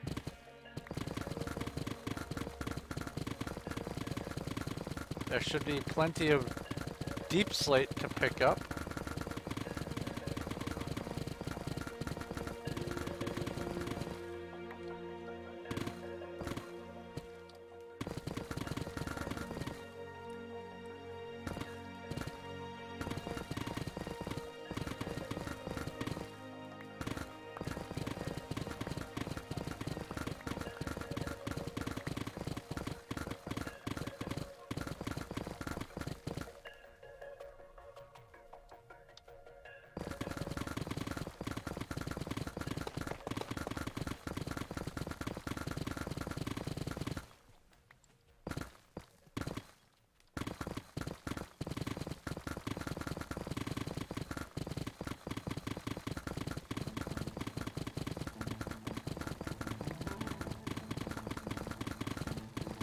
Oh, I've been thinking about how I'm going to do the the cactus area. Because what I wanted to do is not going to be an option above the top of this. What I could do is have the cactus be the remainder of the difference in the height between this chamber for the kelp and the glowberry chamber. And it's a significant difference in height too. So I can put in a few layers of cactus, and then I could have it be a two-part thing. One half just becomes cactus, and that's it. Any overflow, if we find overflow, we can pick it up and deal with it ourselves. But one half of the farm goes to just being cactus, and another half of the farm goes into just automatically turning into compost.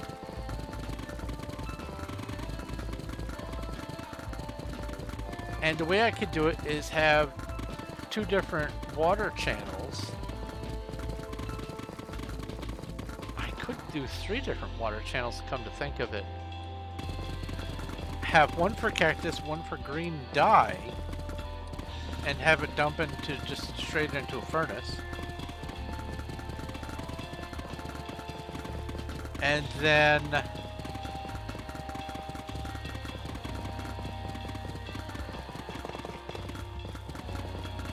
the third. I don't remember.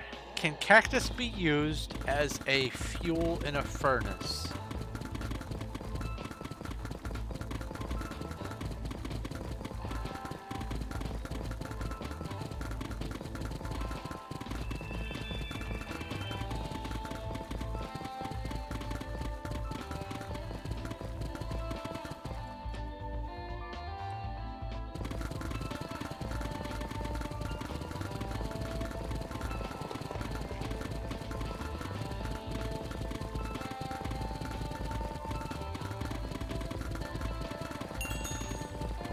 Oh, and Skybliviwind, apart from being a fantastic word, the experience would be just that. Once you have all these mods installed, you could do all that. Oh, in addition to that, and this might actually scratch an even bigger itch for you. I don't know how far back your Elder Scrolls gaming has gone, but there is a mod where you can play all of the main story from Daggerfall, and it's called Skygerfall. So you could have Daggerfall, Morrowind, Oblivion, and Skyrim all wrapped up into one nice, neat little game.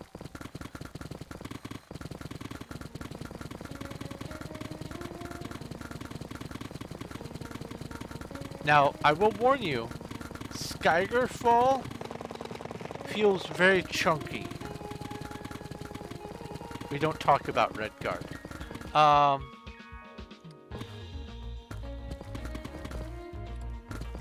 And that's a joke, by the way. Redguard was an okay game. Not my cup of tea. It didn't feel like the rest of the Elder Scrolls at that point, and so I didn't enjoy it. But I went back and played it again. As a game, it's an okay game. If you didn't know that it was part of the Elder Scrolls, if you were just like, this is a game, then it would be perfectly fine. There's nothing wrong with it.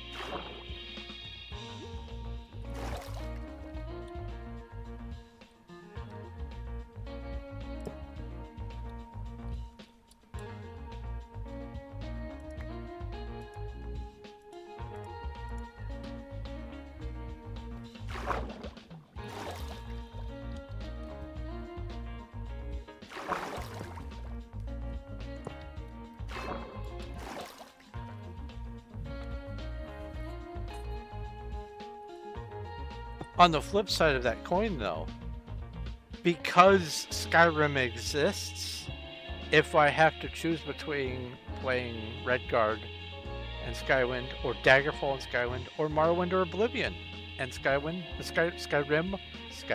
wow, I will defer to Skyrim. I am in the process, the very slow process, of reinstalling all of the mods that I have over on that computer because I can't seem to just wholesale move the collection over and let Vortex notice it. I'm going to be moving the entire mod loadout over, and I hope to God I can continue playing my Khajiit character. If I can't, then I am going to just make a whole new character because that's one frustration that I hate to deal with, is starting a project, getting a little bit into it, and then having to start over.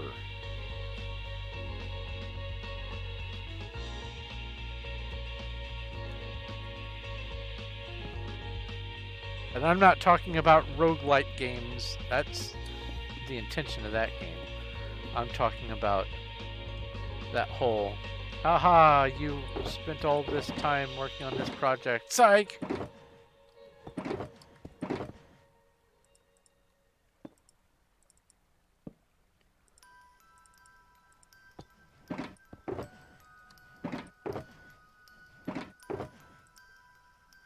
Wrong one.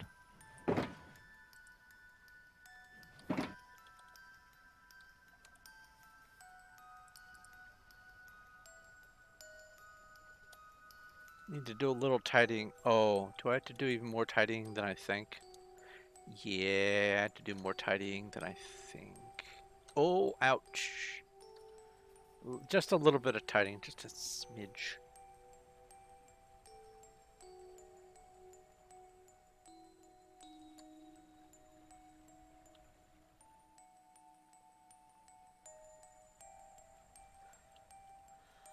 Now, I will say this. For my Skyrim, I have, well, as far as Steam is aware, let's go look.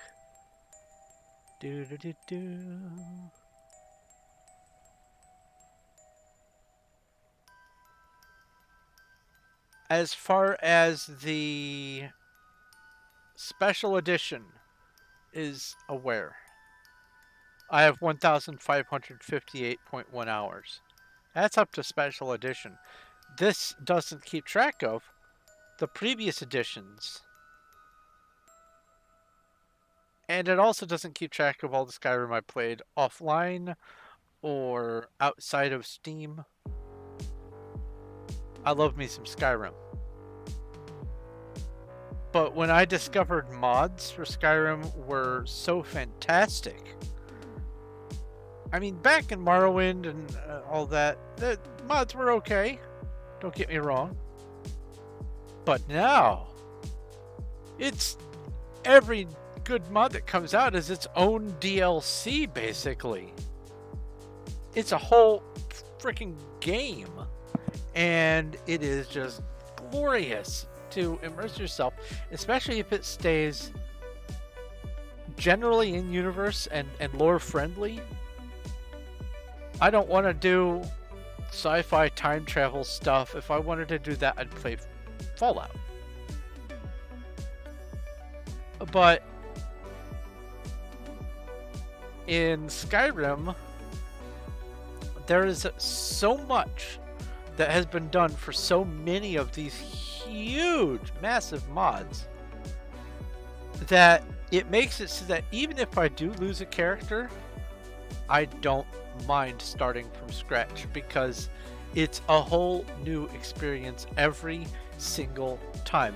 My mod loadout is like 300 plus mods. Alright, so let's see here. Raised the airspace in there. I presume that the holes are patched in the roof. This is all filled in. I don't see any gaps.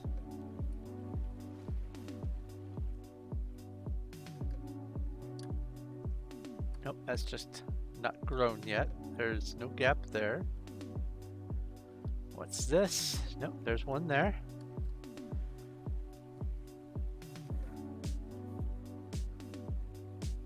Okay.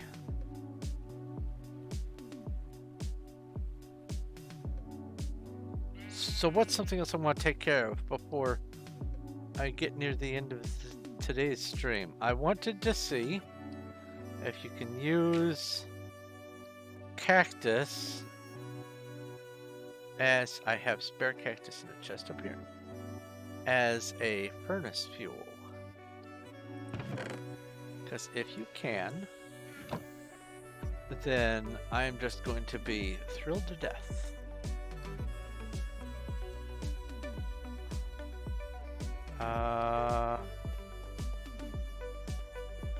Where was... It was this over here? No, it was somewhere. Furnaces! Sweet. Can I do that? Oh, I was so hopeful. Okay, okay. If that's not the case, then can bamboo be used as a fuel?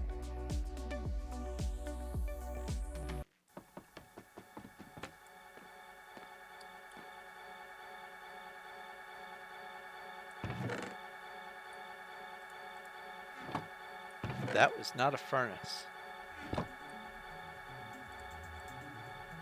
Bamboo can be used as a fuel.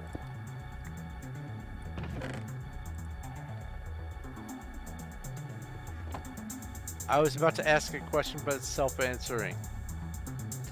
I was about to ask if bamboo acts like cactus or if it acts like sugarcane. Insofar as when it meets an obstruction, does it stop growing or does it try to grow and pop off? But it looks like, since there are no loose bamboo here, I don't see any loose items here. Let me F3, oh, not 3, F3B. That'll make it a lot easier.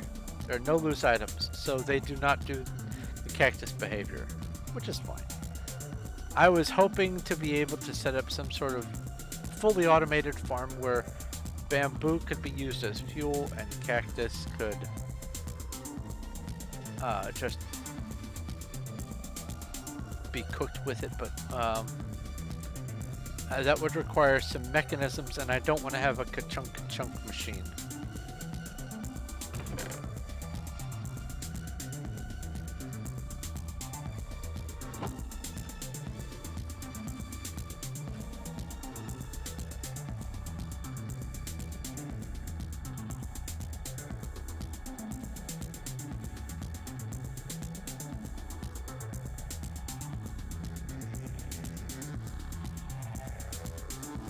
You want to hear what my favorite lore is regarding the Fallout? Is that Fallout and Elder Scrolls are all in the same universe. And that the Fallout universe is either way far in the future of the Elder Scrolls, or, and I kind of like this better, way far in the past. And there was a scientific singularity that caused what happened to be the first dragon break, beginning the first era, causing the first gods to happen. And I kind of like that better.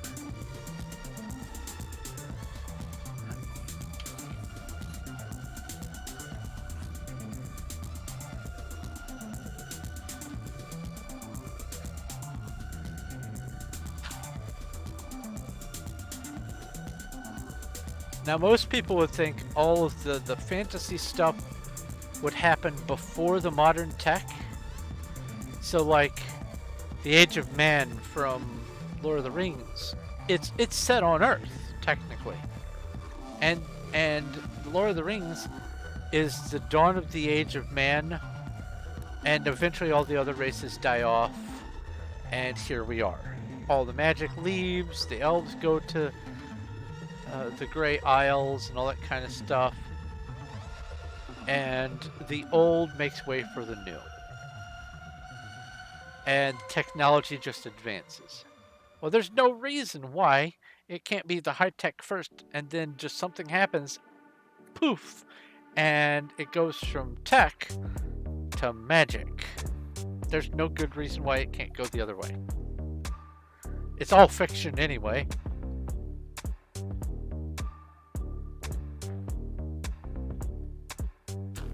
And like you said, the remnants of humans are gone. The closest to humans there are the Imperials / Bretons. But those are both, let's call them leftover hybrids of some of the other earlier Mer. Bretons especially. Bretons are basically half Mer. So I think that would be just really cool to have it be Fallout first, and then a Dragon Break, and then bam, it's the first era. And then it leads into Arena and Daggerfall and all that. I think that would just be so freaking cool to have one big story. I know it's not. I know it's not. Even though it's fiction and could be, my headcanon notwithstanding, I get why it isn't and why it's better that it isn't. But I feel like it would be really cool. I have much other bigger headcanon that is in a whole other universe and franchise that when you hear this, it might blow your mind. Hope you're sitting down. I can irrefutably demonstrate that Superman is technically a Jedi. It explains why some of his powers are so wishy-washy. He can't... he isn't like super strong. He's just lifting stuff with his force powers. Laser vision, and it's a force power, sort of like lightning fingers. Ability to fly, there are Jedi who can do that. Leia could do that technically, if you count that new stuff. But there are other Jedi who could fly. All of the attributes that he has, especially because he's alien, all of the attributes point to him being a Jedi. Or at least having force powers. And a lot of the problems come from the fact that he wasn't trained formally as a Jedi or a Sith. And that's why some of the stuff is weird.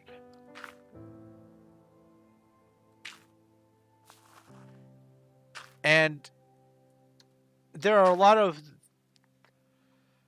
Okay, so...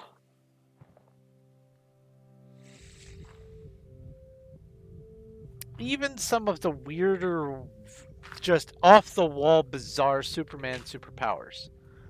He used to have this ability where he could produce little tiny versions of him from his fingertips. And they would go off and do things. He had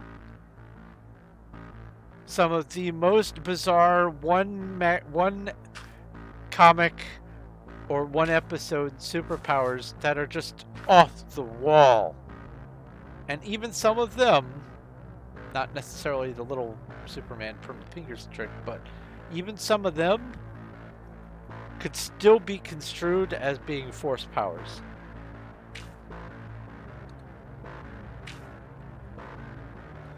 Able to leap tall buildings in a single bound. Force power? Force leap.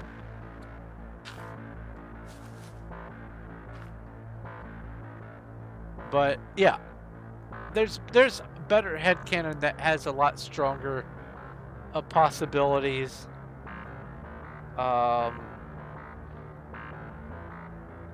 There is one headcanon that's not my own, but I absolutely subscribe to it. And it is that all the Disney Pixar movies, they're all in the same universe. WALL-E, Cars, all that. Brave, everything. It's all one big story. And it's over time, inanimate objects become animate and sentient and sapient.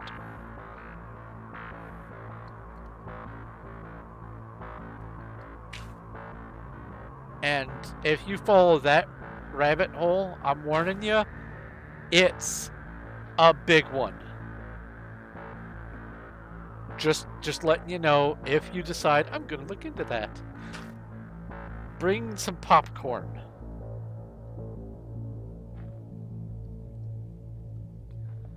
Because there are companies inside those movies, there are brands that exist between movies that have no business being any part of each other except, you know, unless they're all part of the same universe. And also, the characters make recurring appearances.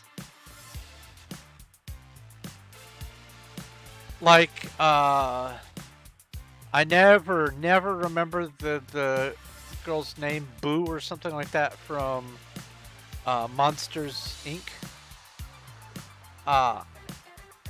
She grows up to be the old witch from Brave. And she even has like a painting or a drawing or something of Sully on the wall or on a shelf or something. It's wild. It is quite the rabbit hole if you're interested in spending some time on that. Anyway, speaking of spending time, I've been pacing back and forth trying to see if there's anything else last minute that I wanted to do. I did this. I raised the ceiling in here. I put the walls in there. I am not going to be installing today. I'm not going to be installing the copper aging area. That will be up here. And also, since this here is the top of this chamber, then what I can do is from here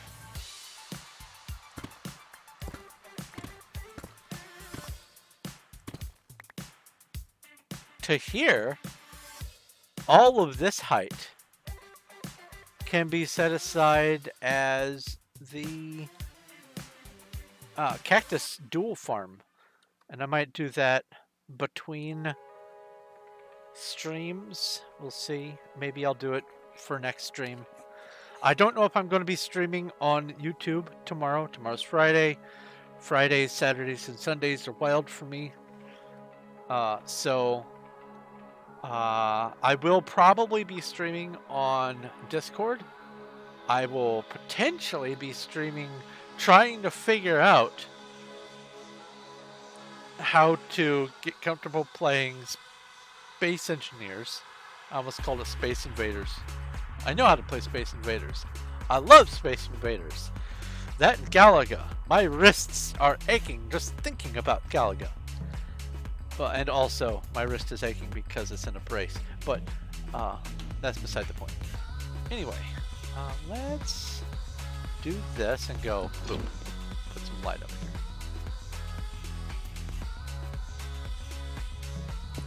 There we go. So, I think this is a perfect opportunity for me to go ahead and wrap things up. It's been a 4-hour stream. I have done a whole task and a half, and I have filled your head with wonderful thoughts about lots of alternate universes. Jedi and dragon breaks and things like that. Same time as usual, might be a little earlier actually, because I don't have to do any special prepping of thumbnails and that sort of thing, and getting music started and all that. It'll just be me playing on.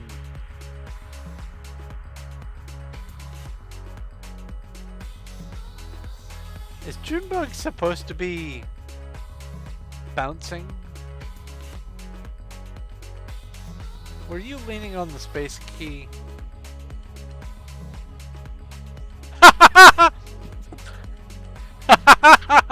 Wee!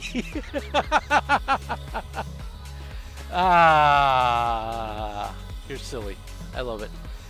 Anyway, I'm going to go ahead and wrap things up. Thank you guys ever so very much for hanging out and watching. And also, I will probably be streaming a little bit more tonight on Discord. So you can just hop over there if you're still going to be up. It's just I'm wrapping up on here. But if you have any questions, comments, or suggestions, please leave a message in the comment section below. If you like this video, give it a like. I do appreciate it, and it helps immensely. And if you haven't already, go ahead and subscribe so you know when my future stuff comes out. Ring the bell, all that kind of stuff. I need to incorporate a little room. That's one of the things I need to do for that hollow space. Have my intro outro room. What is it in Player Vault 1? No. Yes. It is. I see it right here. Don't forget to like and subscribe. Get it? Like and I'll go see myself out.